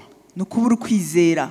La deuxième chose, icya kabiri c'est l'anxiété, ni uguhangayika, les inquiétudes. guhangayika, Les inquiétudes dans la vie. guhangayikira ubuzima. Pourquoi t'inquiètes-tu de ton futur? ese kuki uhangayikiye ejo hazaza Pourquoi hawe? t'inquiètes-tu de ta vie? ese kuki uhangayikiye ubuzima bwawe? Parce que nuko tu n'es pas consacré à Dieu. nuko utiyeguriye Imana. Et pourquoi n'es-tu pas consacré à Dieu? ese kuki utiyeguriye Imana? Parce que tu ne fais pas confiance à Dieu. nuko utizera Imana ngo uyiringire. La troisième chose, icya gatatu, après l'anxiété, nyuma yo guhangayika, c'est la religion. ni idini. La religion kuba mu idini, est une expression de manque de confiance en Dieu. idini ni ukubura icyizere mu Mana. C'est quoi la religion? ni iki idini? La religion, idini c'est une structure de pensée, un modèle de pensée, ni uburyo bwo gutekereza selon lequel j'obéis à Dieu butuma numvira Imana pour qu'il m'accepte. kugira ngo inyemere. J'obéis au principe de Dieu nubaha amahame y'Imana pour avoir les bénéfices qu'il a promis à l'issue de l'obéissance à ce kugira principe. ngo mbone inyungu zituruka mu kumvira Imana nk'uko yabishyizeho. Et en cela, vous allez remarquer que la religion s'oppose à l'évangile. kandi uzabonaho idini ritandukaniye n'ubutumwa bwiza, Car l'évangile, ni uko ubutumwa bwiza c'est la foi en ce que Dieu a fait ni ukwizera ibyo Imana comme yakoze, base d'acceptation devant Dieu. ni uko kwemera ubutumwa bwiza. Parce que je fais foi en Dieu, kuko mfitiye Imana ukwizera, je me repose en lui. nduhukiye muri yo. Et parce que je me repose en lui, kandi kuko je ne nyiruhukiyemo, m'agite plus pour ma vie. ntabwo nyihungabanye mu buzima bwanjye. Et je le sers comme conséquence de cela. kandi rero ndayikorera bituruka muri ibyo ngibyo bya mbere. Donc vous remarquez que tout commence par la foi, n'est-ce pas? murabona ko byose bitangira mu kwizera, si byo? Et c'est ça le nœud du problème entre Dieu et l'homme. kandi aho niho hari ipfundo hagati y'Imana n'umuntu. Le nœud du problème entre Dieu et l'homme, ipfundo ry'ikibazo hagati y'Imana c'est n'umuntu le manque de confiance. ni ukubura icyizere. Remarquez une chose. mwumve, Dans le jardin d'Éden, lorsque Adam et Ève ont péché contre Dieu, igihe Adamu na Eva bacumuye ku Mana mu ngobyi ya il est Edeni, vrai que le péché consistait en la transgression de la loi de Dieu, du commandement de Dieu. ni koko icyaha cyari kudasohoza amategeko y'Imana. Mais laissez-moi vous dire que la transgression ou le brisement du commandement de Dieu n'est qu'un symptôme d'un problème, n'est qu'un symptôme du péché. ariko reka mbabwire ko kutubahiriza amategeko y'Imana ari ikimenyetso gusa kigaragaza uburwayi bari bafite mbere. En quoi consistait ce péché-là? ese icyo cyaha cyari ki? La Bible dit que le diable est venu vers eux pour les tenter, leur disant, Bibiliya iravuga ngo Satani yarabasanzaza kubagerageza ababwira ngo Dieu sait que le jour où vous mangerez ce fruit, vos yeux s'ouvriront et vous deviendrez comme lui, aravuga ngo connaissant le bien et le Imana mal. izi neza ko umunsi muzarya kuri iyi mbuto amaso yanyu azahumuka mukaba nkayo. C'est la raison pour laquelle il ne veut pas que vous mangiez. niyo mpamvu idashaka ko murya kuri iyi Ce mbuto. qui veut dire, bivuze ngo Dieu n'est pas sérieux. Imana ntabwo rwose Il n'est ikiranuka pas ibibwa si ukuri. il connaît une vérité et vous la cache. izi ukuri ikakubahisha Parce qu'il sait que le jour où vous allez découvrir cette vérité, kuko izi ko umunsi muzamenya uko kuri quelque chose va arriver. hari ikintu Vous kizaba deviendrez autonome, indépendant, muzaba abantu bigenga et donc vous n'aurez plus besoin de lui. ni ukuvuga ngo ntimuzaba mukikeneye. Alors, c'est un Dieu qui vous cache la vérité parce qu'il veut vous retenir captif à lui. ni ukuvuga ngo ni Imana ibahisha ukuri kugira ngo ikomeze ibagize imbata. Alors que si vous suivez ce que je vous dis, vous allez découvrir une vérité qui va vous épanouir. kandi nyamara mukurikiye ibyo mbabwira muzamenya ukuri kuzatuma mugira umudendezo. Ce qui veut dire, bivuze si ngo vous voulez être heureux, niba mushaka kunezerwa déconnectez-vous de lui. mwitandukanye Si nayo. vous voulez être heureux, niba mushaka kunezerwa arrêtez de lui faire aveuglement confiance. mureke kuyizera mudashyizemo akenge. Arrêtez de lui faire aveuglement confiance. mureke kuyizera mudashyizemo ubwenge. Donc, au cœur du problème du péché, ni ukuvuga ngo mu ndiba y'ikibazo il y cy'icyaha avait un problème ou une déficience, un manque de confiance. hari habuzemo kwizera. Et cette confiance, ce manque de confiance kandi uko kubura icyizere mu a Mana conduit au mépris de la valeur de Dieu, au mépris de la gloire de Dieu. byabashoye mu gusuzugura cyangwa se gukerensa icyubahiro cy'Imana. Si on vous demande c'est quoi le péché, uwababaza ngo si icyaha ni iki? le péché c'est manquer de confiance en Dieu. icyaha ni ukutizera Imana. Et le manque de confiance en Dieu kandi kutizera Imana se traduit par la déconsécration. bisobanurwa no kutiyegurira Imana. Ça se traduit par un retrait.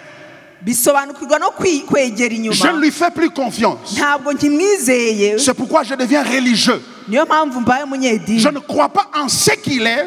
ntabwo nizeye ikiri Je cyo crois en ce que moi-même je fais. ahubwo nizeye ibyo nge mbasha gukora. Alors si je dois m'approcher de Dieu, rero niba nshaka kwegera je Imana voudrais comprendre quels sont les principes de la bénédiction. ndashaka kumenya amahame y'umugisha. Je voudrais comprendre les principes. ndashaka kumenya amahame Et si je comprends le principe, kandi nisobanukirwa amahame je vais les observer. nzayakurikiza. Je peux me faire moi-même confiance. ndashobora kwiyizera Et si jewe je les observe, kandi ko ninkurikiza aya mabwiriza s'il est vraiment Dieu, niba ari Imana koko il doit me bénir parce que j'ai observé ces principes et ces igomba kumpa commandements. umugisha kuko nagendeye mu mahame yayo. Voyez-vous? Je deviens donc un religieux.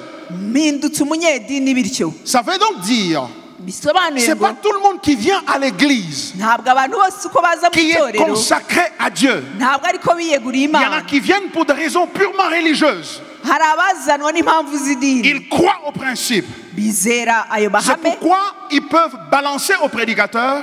niyo mpamvu bashobora kutizera ibyo umuvugabutumwa Vous avuga. nous avez dit baravuga que ngo si nous payons la dîme, bashobora kubwira nous pastori serons ngo bénis. waratubwiye ngo nitwicira icya cumi vous nous avez tuzahabwa. dit mwaratubwiye que ngo si nous jeûnons une semaine, nitwiriza icyumweru nous verrons ceci, cela.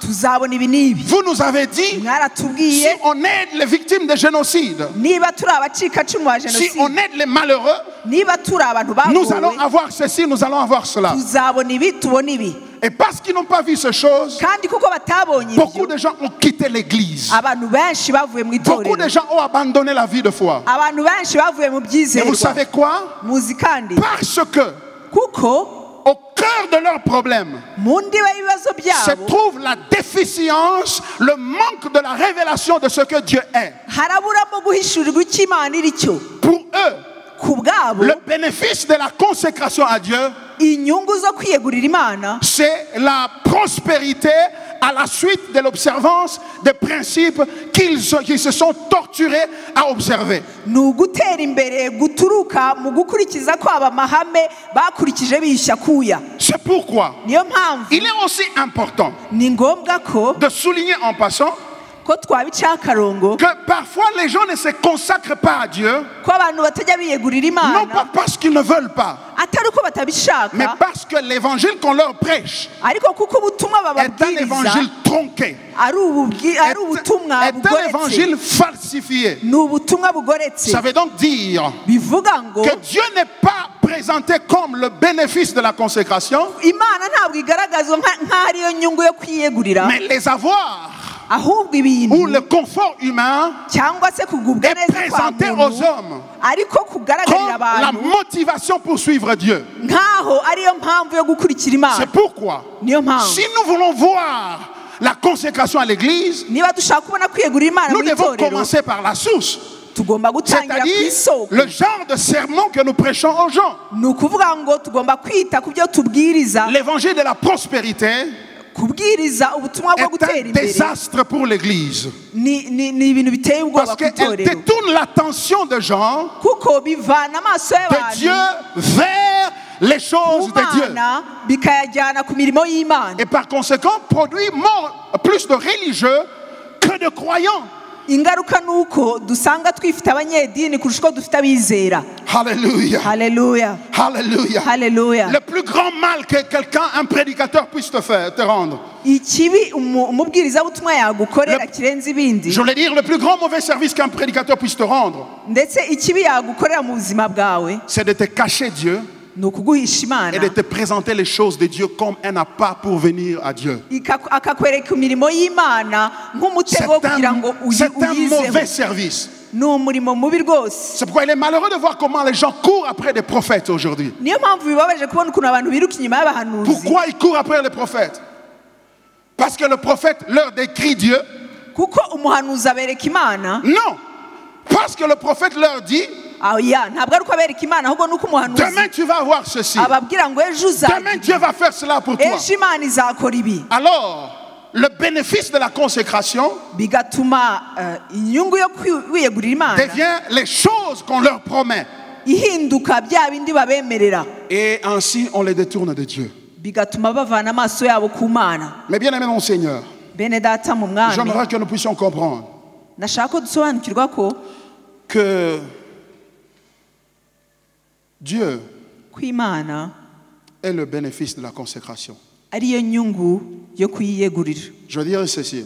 ndashaka kuvuga ngo Qu'est-ce que tu vas avoir si tu te consacres à Dieu? ese n'icyo uzunguka niwiyegurira imana La réponse est la suivante. igisubizo ni iki Tu auras Dieu. uzabona imana haleluya Tu auras Dieu. uzabona imana Et si tu as Dieu, kandi n'uba ufite imana tu as tout. ufite byose Hallelujah. haleluya Maintenant, pour être un peu plus pratique, je voudrais parler de deux points importants, de deux choses importantes. kugira ngo rero ibi bintu mbihindure ibifatika ndashaka kuvuga ibintu by'ingenzi bibiri C'est-à-dire, je voudrais parler de deux dimensions de la consécration. ndashaka kuvuga inzego ebyiri zo kwiyegurira imana La première, c'est la consécration à la conversion, au moment de la conversion. ndashaka kuvuga kwiyegurira imana kwa mbere kwa kwiyegurira imana igihe cyo kwakira agakiza Et la deuxième, icya kabiri c'est la consécration comme un moyen de croissance spirituelle. kwiyegurira imana nk'uburyo bwo gukura mu mwuka C'est-à-dire bivuga ngo que la consécration n'est pas une réalité statique dans la vie du croyant, c'est une réalité dynamique qui doit... kwiyegurira imana ntabwo ari ibintu bibaho igihe kimwe ahubwo ni ibintu bikura Ça veut dire bivuze ngo la consécration que tu avais hier ukwiyegurira imana wari ufite ejo devait être moindre que la consécration que tu as aujourd'hui. kwakagombye de Dieu. kuba guke ku kwiyegurira imana ufite uyu munsi C'est pourquoi nous avons tout, un septennat où on ne parle que de la consécration. niyo mpamvu dufite imyaka 7 yo kuvuga gusa ku kwiyegurira imana Parce que tu es appelé à grandir, à croître dans ta consécration à Dieu, kuko uhamagariwe gukura mu kwiyegurira imana kwawe allant de gloire en gloire, ukava mu bwiza ujya mu bundi de consécration en consécration. ukava mu kwiyegurira imana ujya mu kundi Et si Dieu est le bénéfice de la consécration, kandi imana niba ariyo nyungu yo kuyiyegurira ça veut donc dire que tu grandis en Dieu. bivuze ko ukura mu mana You have, tu as plus de Dieu. Tu gagnes plus de Dieu. urushaho kugira imana muri wowe Hallelujah. amen Commençons par le premier. La première dimension, je l'ai dit. reka tutangire ku rwego rwa mbere Consécration à la conversion. kwiyegurira imana mu gihe cyo kwakira Et pour agakiza ce faire, nous allons lire plutôt Matthieu chapitre 13, verset 44. tugiye gusoma matayo 13 umurongo wa 44 Matthieu matayo chapitre 13, disais-je, igice cya 13 verset 44. C'est une parabole que le Seigneur a donnée. umurongo wa 44 ni umugani imana yesu yaciye Parabole du trésor caché. umugani w'izahabu ihishwe. Et voici ce que la Bible dit. Dore ibyo Bibiliya ivuga. Matthieu. Matayo. Oh boy. Okay. Verset 44, Matthieu 13, 44. La Bible dit, le royaume des cieux est encore semblable à un trésor caché dans un champ. L'homme qui l'a trouvé le cache, et dans sa joie, il va vendre tout ce qu'il a et achète ce champ. Ubwami bwo mu ijuru bugereranywa n'izahabu yahishwe mu murima, umuntu azigwaho arazitwikira aragenda, umunezero umutera kugurisha ibyo yari atunze byose ngo abone kugura uwo murima. Rappelez-vous que nous avons dit que la consécration c'est une réponse de l'homme. Mwibuke ko twavuze ko kwiyegurira Imana ari igisubizo cy'umuntu. Et cette réponse est occasionnée ou causée par un acte de révélation. Kandi icyo gisubizo kiba gitewe no guhishurirwa. Et Jésus met cela ici en forme de parabole pour nous montrer comment la consécration commence à la conversion.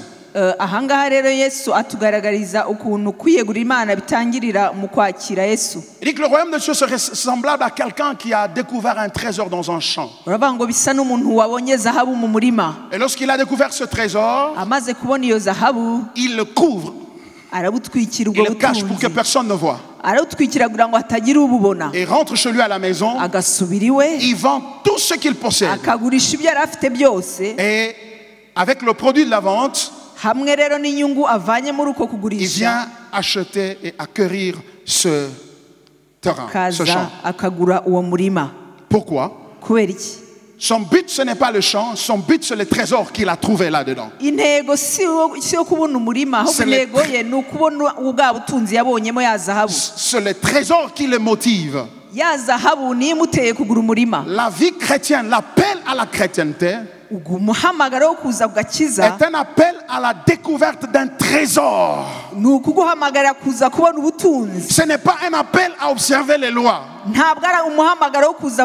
Parce qu'aujourd'hui, très peu de gens ou de croyants articulent l'évangile à leurs congénères, à leurs amis ou à leurs collègues, à leurs voisins.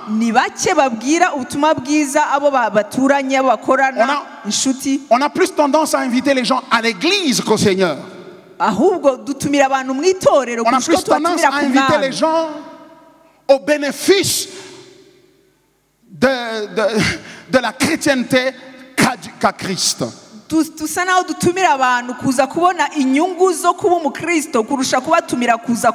Mais si quelqu'un ne voit pas le trésor, il ne peut pas se débarrasser, il ne peut pas vendre tout ce qu'il a. La raison pour laquelle tu ne te consacres pas au Seigneur, et tu dis, moi, j'aime pas beaucoup l'histoire des églises. J'aime seulement aller, je prie. Et après ça, après le culte, je peux donner l'offrande, je donne la dîme, je donne tout. Et après ça, je rentre à la maison. Parce que j'évite le problème d'église. Quand tu t'investis vraiment dans l'église, parfois on commence à s'amuser, on commence à ternir ta réputation, ton image. Et des petits problèmes là, moi je n'aime pas. C'est pourquoi quand je viens à l'église, je viens avec ma femme et mon mari ou avec mes enfants. Nous prions. Après ça, moi je rentre à la maison. Tu sais pourquoi tu fais ça? Parce que tu n'as pas encore découvert qu'il est le trésor. Tu estimes que ta vie est plus précieuse pour que tu le changes. Pour que tu le changes contre une consécration totale à lui. Ce qui veut dire, en réalité, tu viens ici non pas pour avoir une nouvelle vie, mais pour améliorer ta vie.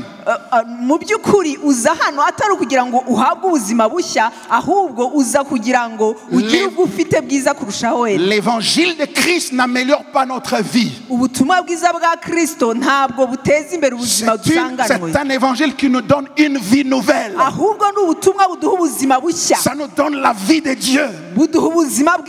Et nous avons vu la vie de Dieu en Christ. Lui qui était grand, qui était si glorieux, wari il uw'umunyacyubahiro s'est abaissé.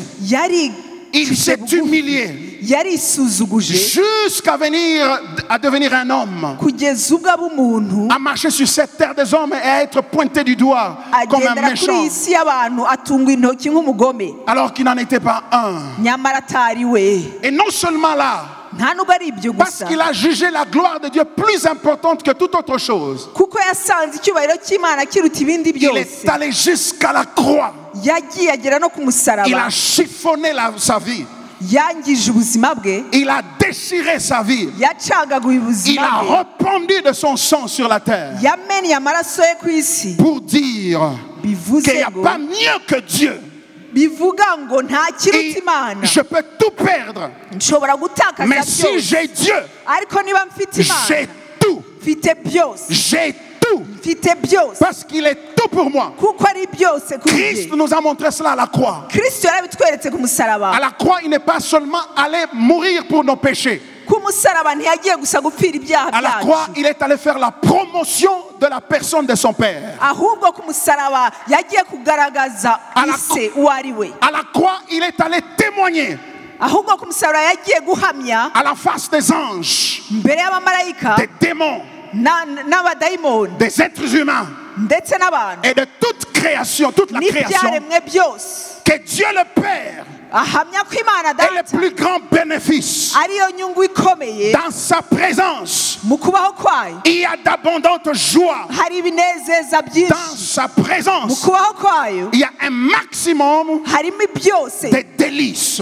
harimo ibinezeza Qui bisendeye. suis-je ese ndinde si le Fils de Dieu a fait cela? niba umwana w'Imana Qui suis-je pour ne pas le ese faire? yewe ndinde kugira ngo ntabikora? Il a dit dans sa parole, yaravuze mu ijambo celui ryayo qui aimera sa vie, ngo uzakunda ubuzima la bwe perdra. azabubura, mais celui qui la perdra ariko uzabubura à cause de moi, uzabutakaza il la kubera jye retrouvera. azabubona, il la retrouvera. azongera Pourquoi? bubone, kuko Parce que la vie de Dieu ubuzima bw'Imana deviendra sa vie. buzahinduka ubuzima bwe. La chrétienté, ubukristo c'est l'invasion de la vie de Dieu dans nos âmes.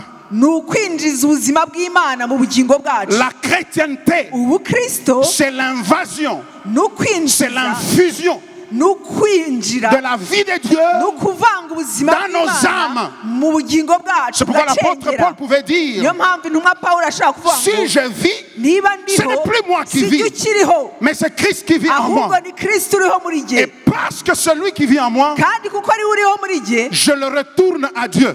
nongeye nihaye Imana. Alléluia. haleluya. Je prends Christ, mfashe Kristo je le retourne à Dieu. nkamusubiza Imana, À César, ce qui est à César. ugasubiza Kayizari ibya À Dieu, ce Kayizari, qui est à Dieu. ndetse n'Imana ukayiha ibyayo. Ma vie ne m'appartient pas à moi-même. ubuzima bwanjye si Elle est la vie ubwanjye de Dieu. ahubwo ni ubw'Imana. Alors, je la consacre. rero ndabutambiye à Dieu. nkabutambira iyo Mana. Alléluia. haleluya. Et quand je la consacre à Dieu, kandi kuko mbuhaye Imana, Dieu et moi, nous nous mettons d'accord. jye n'Imana turemeranywa, Et si Dieu est d'accord avec moi, kandi Imana niba yemeranywa Qui sera contre moi? ese ninde si uzandwanya? Dieu est pour moi, niba Imana iri ku ruhande qui sera rwanjye, contre moi? ese ninde uzandwanya? Bien-aimé mon Seigneur, bene data, la conversion, guhinduka, c'est gukizwa une réponse ni igisubizo, à la révélation du caractère précieux et glorieux de Dieu. ni ukwitaba ku guhishurirwa kamere y'Imana y'ubutunzi. Est-ce que pourquoi quand vous lisez 2 Corinthiens chapitre 4, niyo mpamvu usomye mu Bakorinto ba kabiri Vous voyez igice cya cela? kane, urabona au partir du verset 3 jusqu'à 6, guhera ku murongo wa gatatu kugera ku wa gatandatu, l'apôtre Paul dit, Pawulo aravuga ngo si notre évangile est voilé, niba ubutumwa bwiza twahawe il est butwikiriwe, voilé pour ceux qui périssent. butwikiririwe abarimbuka, Car dans leur cas, kuko le Dieu de ce siècle bo Imana y'iki gihe les a aveuglés l'intelligence, yarabahumye ubwenge, afin qu'ils ne visent pas kugira ngo umucyo w'ubutumwa briller bwiza la splendeur de la gloire de l'évangile ari de wo Christ. ari wo shusho ry'ubwiza bw'Imana. Mais en ce qui nous concerne, ku bwacu twe Dieu a illuminé nos cœurs. Imana yamurikiye imitima Il a yacu, éclairé nos cœurs. Imana yamuritse mu Et mitima quand yacu, il a éclairé nos cœurs, kandi igihe yamurikiye imitima nos yeux yacu, ont regardé la croix. amaso yacu yarebye Et umusaraba, ils ont vu la gloire de Dieu. amaso yacu yabonye ubwiza Le bw'Imana. monde rejette la croix de Christ. Isi ihakana umusaraba wa Kristo. Car pour le monde, Kuko ku bw'isi la croix est méprisante. umusaraba urasuzuguritse. Elle est sanglante. Urasuzuguritse, Elle uteye est isoni. répugnante. Uteye isoni. Mais quant à nous, Ariko ku qui bwacu avons reçu l'illumination de Dieu, twakira umucyo w'Imana. quant à nous, Twebwe quand nous regardons cette croix, iyo twe turebye uwo nous musaraba voyons la passion de Dieu pour nous. tubona urukundo Nous voyons rw'Imana ku l'amour de Dieu bwacu. pour Tubona nous. urukundo rw'Imana. L'amour de Dieu pour nous. Urukundo Imana Il a yadukunze. porté nos péchés. Yatwaye ibyaha Il byacu. n'était pas obligé de le faire. Ntabwo yari ategetswe Mais kubikora. parce qu'il l'a fait, Ariko kuko yabikoze maintenant, ubu que ngubu pouvons-nous lui donner? ese twayiha iki? Nous nous consacrons à lui. Turayitambira. Nous disons, Seigneur, turavuga ngo mwami si je te donne ma dîme, niba nguhaye icyacu elle n'est pas suffisante. ntabwo gihagije. Si je te donne mes enfants, niba nguhaye abana ce n'est pas suffisant. ntabwo bihagije. Mais je me donne moi-même à toi. ahubwo ndakwitangiye Je jewe porte la croix. ntakiriho musaraba. Alléluia. Haleluya. Wow. La deuxième chose, la deuxième dimension, je dois aller à cause du temps, urugero rwa kabiri nihuse kubera igihe c'est que nuko la consécration kwiyegurira Imana est un moyen pour la croissance spirituelle. ni uburyo bwo gukura mu mwuka. Comme pour dire, bivuze ngo Dieu m'appelle à une croissance, à une consécration plus accrue dans ma vie.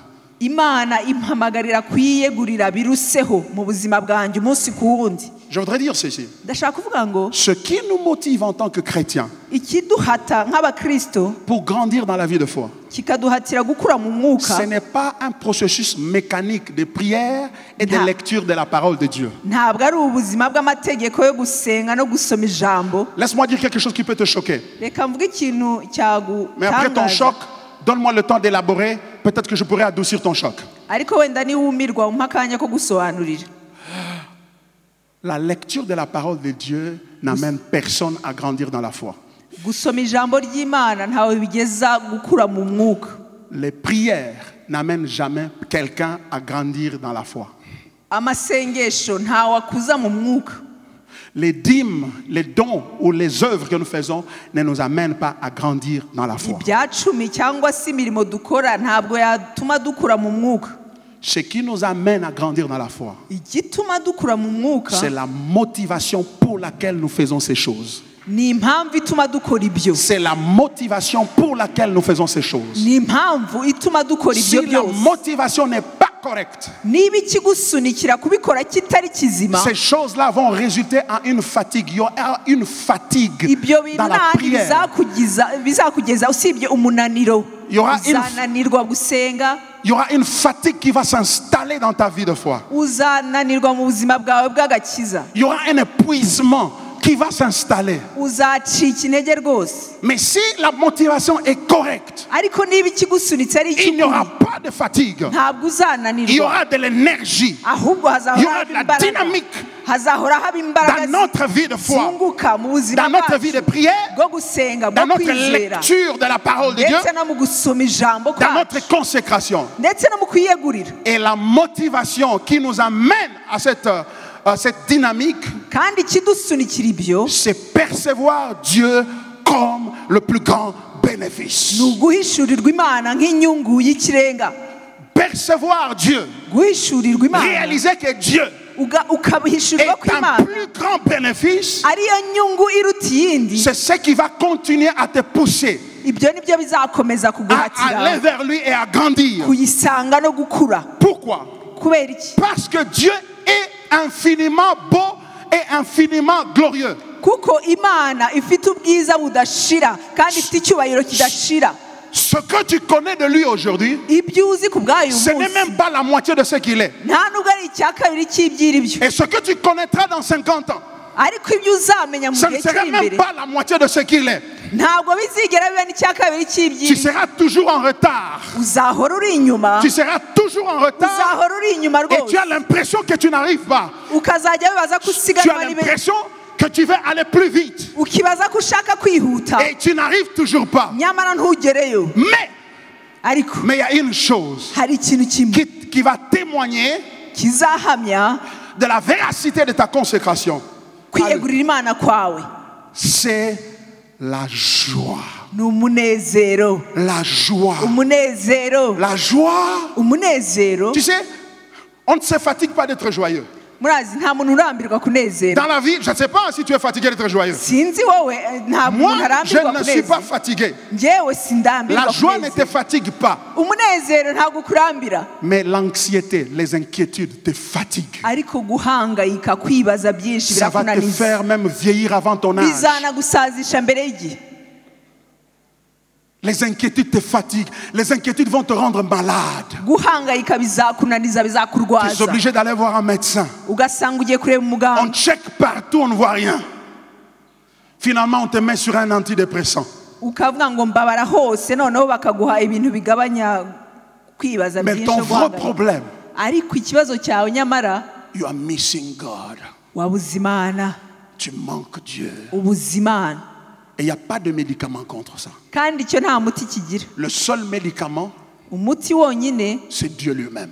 ni imana ubwayo Alléluia. haleluya Je voudrais conclure ndashaka kwanzura pour te dire, bien-aimé mon Seigneur, ndashaka kubwira ngo mwene data mu la mwami joie de Dieu, umunezero w'imana c'est notre force. nizo mbaraga zacu La joie de Dieu, umunezero w'imana c'est ce qui va nous attirer encore à nous consacrer à lui. nicyo kizadusunikira kurushaho kuyiyegurira C'est pourquoi, niyo mpamvu dans la vie de celui qui est consacré, mu buzima bwa wundi wiyeguriye imana Dieu permet des temps difficiles. imana yemera ibihe bikomeye La raison pour laquelle il permet des temps difficiles dans ta vie, impamvu yemera ibihe bikomeye mu buzima ce n'est bwawe pas parce qu'il n'est pas capable de pourvoir à tes besoins, ntabwo ari uko idashoboye kuguha ibyo ukeneye mais parce que ahubwo ni uko il veut ouvrir ishaka la gukingura porte umuryango de la joie pour toi. w'umunezero ku Il buzima bwawe veut te donner, t'amener dans une autre dimension irashaka kukwagura mu rundi rugero où tu as l'opportunité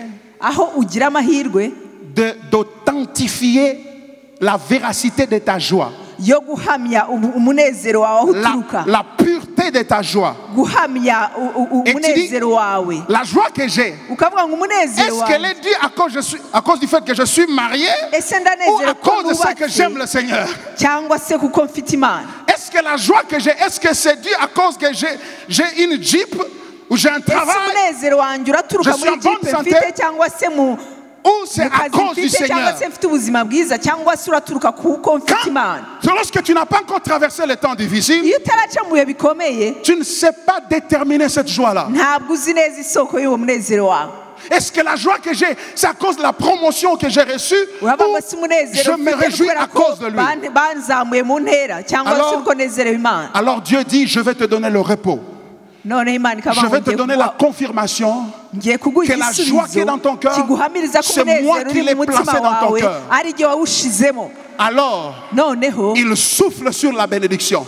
igahuha Et la umugisha bénédiction bouge. umugisha La ugahunga bénédiction s'en va. umugisha Et ukagenda tu restes bredouille. ugasigara aho ngaho Pendant que tu restes bredouille, main vide, kugira ngo rero usigare ukanuye amaso ibiganza c'est le ntacyo moment ufite qu'il te donne l'occasion nicyo gihe aguha amahirwe de réaliser yo kubona que la joie que j'ai, ku munezero elle est mfite produite par Dieu utangwa n'imana ou qu'elle est produite par les choses que Dieu m'avait données. cyangwa se utangwa n'iby'imana yampaye Et c'est en ce moment-là aho nicyo gihe que tu réalises uzahishurirwa ko qu'il y a une crise dans ton cœur. uzabona ko hari ikibazo wenda mu mutima wawe Tu n'aimes vraiment pas Dieu pour Dieu, mu by'ukuri ntukunda imana ko ari tu imana aimes Dieu pour ce qu'il a. ahubwo uyikundira ibyo Et ifite automatiquement, noneho ako le kanya Saint-Esprit umwuka wera t'amène à te repentir. akakuzana mu kwihana Seigneur, je me repens. avuga ngo umwami La ndihanye joie que j'avais n'était pas authentique. umunezero nari mfite ntabwo wari Maintenant, uw'umwimerere je veux ta joie. noneho ndashaka umunezero wawe Maintenant, je veux ta joie. rero ndashaka umunezero Et wawe les gens qui sont plus profonds en Dieu, kandi abantu bafite ubuzima ils bwimbitse peuvent mu même mana aller jusqu'à dire à Dieu, bashobora no kugera ubwo babwira imana Seigneur, ne réponds pas encore à cette prière. bavuga ngo mana buretse Laisse-moi encore kunsubiza dans cet état ahubwo nsiga ahangaha pour que je jouisse de la joie kugira ngo ndusheho qui vient non kunezererwa pas de la réponse à la prière, udaturuka mu gusubizwa mais kw'amasengesho la joie yanjye qui vient ahubwo umunezero de uturuka ce que tu es pour moi kuko Le namenye bénéfice yuko de la uri consécration. inyungu ryo kukwiyegurira kwanjye Tu es le bénéfice de uri la inyungu consécration. zo kukwiyegurira kwanjye Et par conséquent, noneho bityo je ne m'agite plus. ntabwo ngihangayitse L'anxiété est partie. kubunza imitima Et ntabwo je bigihari sers le Seigneur avec joie. ndakorera imana On se nezerewe demande, mais elle a perdu son mari. ukavuga ngo dore yapfushije Il umugabo a perdu sa femme. bakibaza ngo yapfushije Il vient umugore juste de perdre son travail. yatakaje akazi ke Mais il est dans l'intercession en train de prier pour les autres. ariko ari mu itsinda ry'abanyamasengesho asengera abandi Il est dans la prédication en train de prêcher les autres. arimo arabwiriza akabwiriza abandi Alors que dans sa maison, il n'y a pas à manger. nyamara mu nzu ye nta biryo Mais bihari qu'est-ce qui le pousse? ese ni iki kimusunika C'est la joie en Dieu. ni umunezero mu C'est la Mana confiance en Dieu. ni icyizere afite C'est imana le repos en Dieu. ni ukuruhukira mu mana Alléluia. haleluya Bien-aimé dans le Seigneur, bene data mu mwami c'est comme pour dire, ndashaka kuvuga ngo si tu n'as pas cette foi ou cette joie en toi, niba udafite uwo munezero muri wowe il y a une crise de la foi. hari ikibazo Parce que kuko le but du diable dans ta vie, impamvu ya satani mu buzima bwawe icyo yifuza c'est de combattre ta foi. ni ukurwanya ukwizera kwawe Il veut détruire, anéantir ta foi.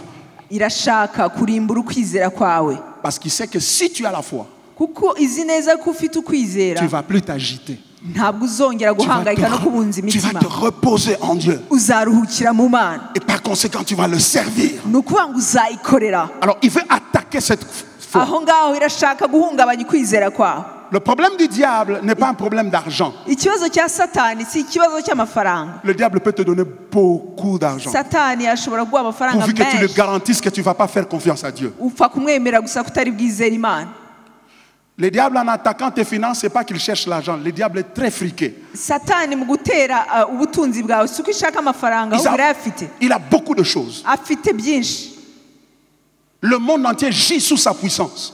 isi yose iri munsi y'ubutware bwayo Mais ce qu'il cherche, ariko icyo ashaka c'est de diminuer ta foi en ni Dieu. ni ukugabanya ukwizera kwawe mu mana Parce que s'il diminue ça, kuko nikugabanya tu ne vas pas te consacrer à Dieu. ntabwo uzayiyegurira Tu ne vas pas te glorifier Dieu. ntabwo uzahesha imana icyubahiro Alors maintenant, le piège, c'est quoi? rero umutego ni uyu Le piège, umutego c'est de commencer à prier.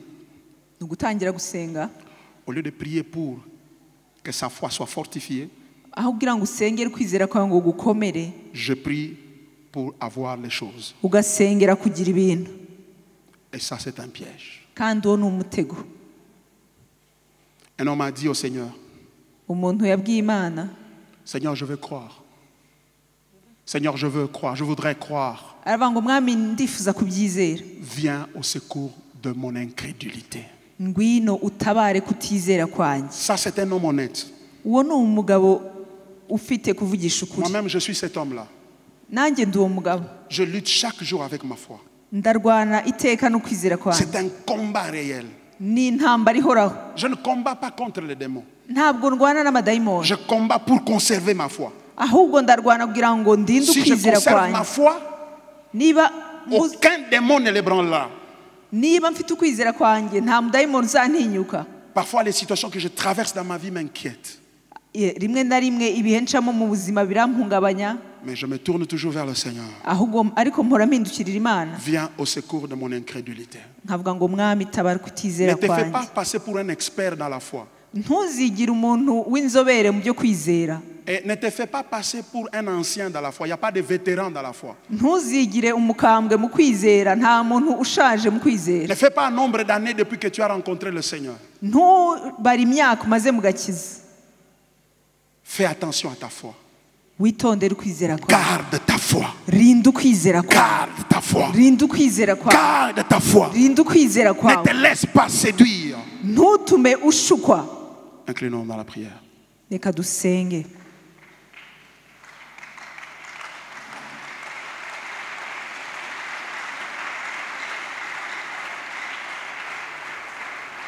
Ce matin, tu es là, tu dis, pasteur, je voudrais renouveler ma consécration au Seigneur.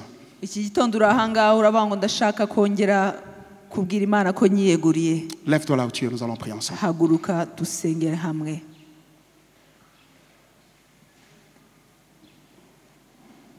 kwiyegurira imana bundi bushya. Tiens-toi seulement debout. Je ne vais pas faire du spectaculaire. Je ne vais pas vous inviter à venir devant ici. Ntabwo nshaka kubahamagara ngo muze hano imbere. Tu connais ton cœur. Uzi umutima wawe. Tu connais ta marche avec le Seigneur. Uzi uko ugendanye n'Imana. Seigneur, viens au secours de mon incrédulité. Bwira Imana ngo Mana tabara kutizera kwanjye. Parle au Seigneur.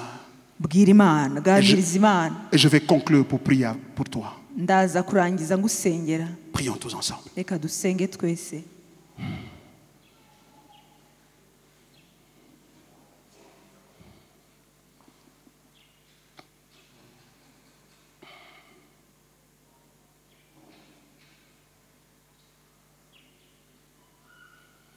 Seigneur, j'ai besoin de toi autant que mes frères et mes sœurs qui sont debout sur leurs pieds. Nous avons besoin de ta grâce. Viens au secours de notre incrédulité. Le manque de consécration à toi, Seigneur, est dû au fait que nous ne te faisons pas confiance. Et cet après-midi, nous revenons à toi en nous repentant.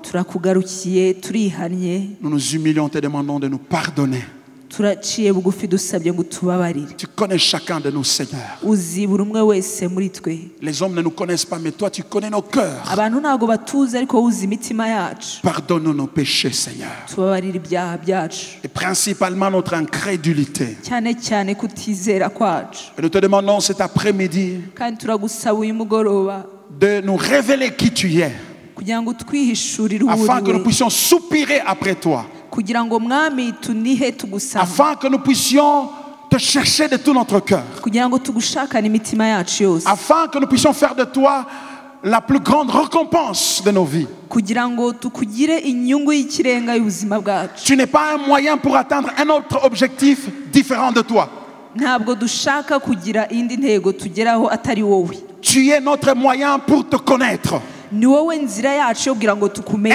par le Saint-Esprit de retourner à toi, de nous attacher à toi et de vivre pour toi, de nous consacrer à toi.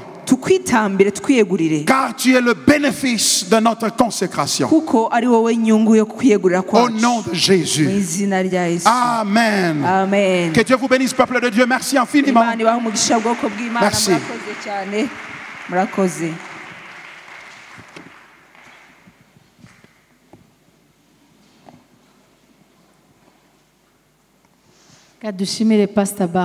Nous allons remercier le pasteur Baron. Merci à vous tous.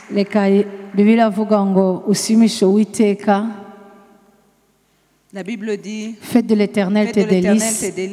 Il te donnera ce que ton cœur désire. Que Dieu vous fasse du bien. Que Dieu soit votre joie et vos délices. Que Dieu soit tout en tout. Parce que nous avons Dieu, nous aurons tout. Dis à ton prochain, si tu trouves Dieu, tu trouveras tout.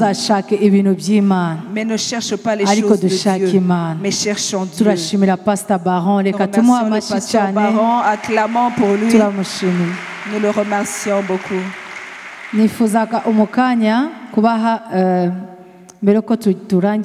Avant de clôturer, je voudrais...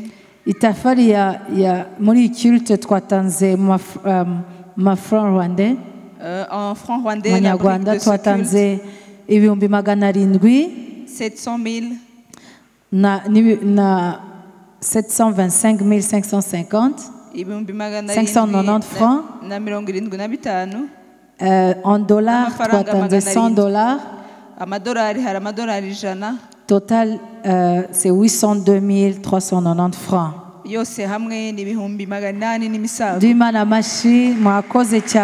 Merci beaucoup. Acclamons pour le Seigneur. Le premier culte et le deuxième. Nous avons donné 2 52 820 francs. n'amafaranga 820 Et en dollars, nous avons donné $205. n'amadolari Acclamons le Seigneur pour cela. komera Imana amashyi ku bw'ibyo. Tugiye kurangiza reka tuhaguruke Nous dusenge. allons terminer, ce qu'on puisse se lever Turagiza pour icyumweru clôturer. cyose mu maboko y'Imana. Confions toute la semaine dans les mains de Dieu. Ndahamagara Pastor Lolo aze Je vais kurangiza. demander au pasteur Lolo de passer pour clôturer Imana pour nous. ibamere umugisha Que cyane. Dieu vous bénisse abondamment. Seigneur, merci parce que tu es notre seul trésor. Mwami urakoze ko ari wowe butunzi bwacu bwonyine, Le trésor de nos vies, ubutunzi bw'ubugingo bwacu, le trésor de nos projets, ubutunzi bw'imishinga yacu, le trésor de nos émotions, ubutunzi bw'amarangamutima yacu, le trésor de nos plans, le trésor de notre ministère, le trésor. ubutunzi bw'imirimo yacu, Tu es notre ubutunzi seul trésor. ni wowe butunzi bwacu wenyine, Tu es nos seuls délices, Seigneur. ni wowe binezeza wenyine dufite. Oh Dieu, tu es notre seul bien. Mwami ni we byiza byonyine tugira. Et nous pouvons dire ce matin, comme l'a dit le psalmiste, Twavuga nk'umwanditsi wa Zaburi muri iki gitondo, qui d'autre ai-je au ciel que toi? ese ninde wundi mfite mu ijuru utari wowe? Et sur la terre, je ne trouve mon plaisir qu'en toi. Kandi na hano mu isi umunezero wanjye uri muri wowe. Telle est ma prière, telle est la prière de ton peuple ce matin. Iri ni ryo sengesho ryanjye, ryo sengesho ry'ubwoko bwanjye muri gitondo Tel est bwawe mon muri désir, gitondo. tel est le désir de tes enfants ce matin. Uko niko kwifuza kwanjye, niko kwifuza k'ubwoko bwawe muri Et gitondo. tandis que c'est la parole que tu nous as destinée en ce premier jour du mois de mai, Rero ubwo ari ryo jambo waduhaye kuri uyu munsi w'ukwezi wa mbere Seigneur, nous w'ukwezi kwa prenons gatanu. cet engagement de t'élever, de faire de toi la priorité des priorités. Mwami twongeye gufata iki cyemezo cyo kukugira ikibanziriza ibindi byose, De faire de toi le premier, kukugira uwa mbere, de faire de toi notre tout. kukugira byose byacu. Tes enfants, Seigneur, qui sont venus au-devant de toi ce matin, nous voulons les bénir en ton nom. Abana bawe baje mu kubaho kwawe muri gitondo ushobora kubaha umugisha. Seigneur, bénis ce mois de mai pour ton Église, pour le pays et pour chacun de nous. Mwami ha umugisha itorero ryawe kuri uku kwezi kwa gatanu n'igihugu. Et nous proclamons que ce mois est un mois de compréhension de ta personne pour que nous puissions encore nous consacrer à toi Kandi davantage. twatuye kuko ukwezi kugiye kutubera ukwezi ko kuguhishurirwa kugira ngo turusheho kukwiyegurira. Nous n'allons pas chercher les choses, nous allons chercher Dieu. Ntabwo tuzashaka ibintu, tuzashaka Imana. C'est toi le bénéfice de notre Ni consécration. wowe nyungu zo kukwiyegurira kwacu. Merci Seigneur de nous ouvrir les yeux Urakoze kuduhumura amaso et de Mwami, venir au secours de notre incrédulité. no gutabara ukutizera kwacu, De venir au secours de nos peurs. no kuza kudutabara mu De bwoba venir au bwacu, secours de nos inquiétudes. ugatabara guhangayika De venir kwacu, au secours de nos anxiétés. no gutabara guhungabana no guhangayika kwacu. Nous n'aurons plus peur. Ntabwo tuzongera kugira Car ubwoba tu es ukundi, notre papa. kuko uri papa wacu. Nous allons rechercher d'abord le royaume des cieux Tuzashaka kwanza ubwami et bw'Imana sa justice. ndetse no gukiranuka kwayo. Merci Seigneur. Urakoze Mwami, Bénis ton peuple umugisha ubwoko bwawe ainsi que ton serviteur. ndetse n'umugaragu wawe. Tandis qu'il va quitter le Rwanda pour les États-Unis, Igihe azava mu Rwanda asura muri Amerika, que tu lui fasses du bien. umugirire neza, Que tu sois son bien, umubere byiza byose, ainsi que sa famille, ndetse n'umuryango we, ainsi que son ministère, ndetse n'umurimo we, ainsi que ses projets. ndetse n'imigambi ye n'imishinga Ce ye. qu'il a et ce qu'il n'a pas encore. Ibyo afite n'ibyo ataragira, Fais-lui du bien, Seigneur. umugirire neza Mwami. Bénis aussi nos parents, oh Dieu. Uha umugisha ababyeyi bacu Mwami, Fais-leur du bien. ubagirire neza. Bénis aussi nos visiteurs qui sont venus ce matin. Mwami uha umugisha n'abashyitsi bacu batugendere muri iki gitondo, Qu'ils rentrent avec une détermination sans pareille. batahane Mwami kugambirira bidasanzwe En toi et pour toi. kwawe ndetse n'ibyawe. Nous prions aussi pour le lever de deuil de notre bishop Léo. Turasengera gukurikira iyo cya Bishop wacu Leo Tout à l'heure à 14h à Kimisaga. mu kanya k'imisagara. Continue à soutenir maman et les enfants, Komeze mama n'abana ainsi que toute la famille. ese n'umuryango wose. Merci Seigneur. Urakoze Mwami, Nous te faisons confiance turakwizeye pour ceux que nous avons ku byo dufite et pour ceux que nous n'avons pas. ndetse no ku byo tudafite, Parce que tu es Dieu. kuko uri Imana. Reçois ces acclamations, oh Reka Dieu. wakira aya mashyi Au nom de Mwami Jésus. tuguhaye mu izina rya Yesu.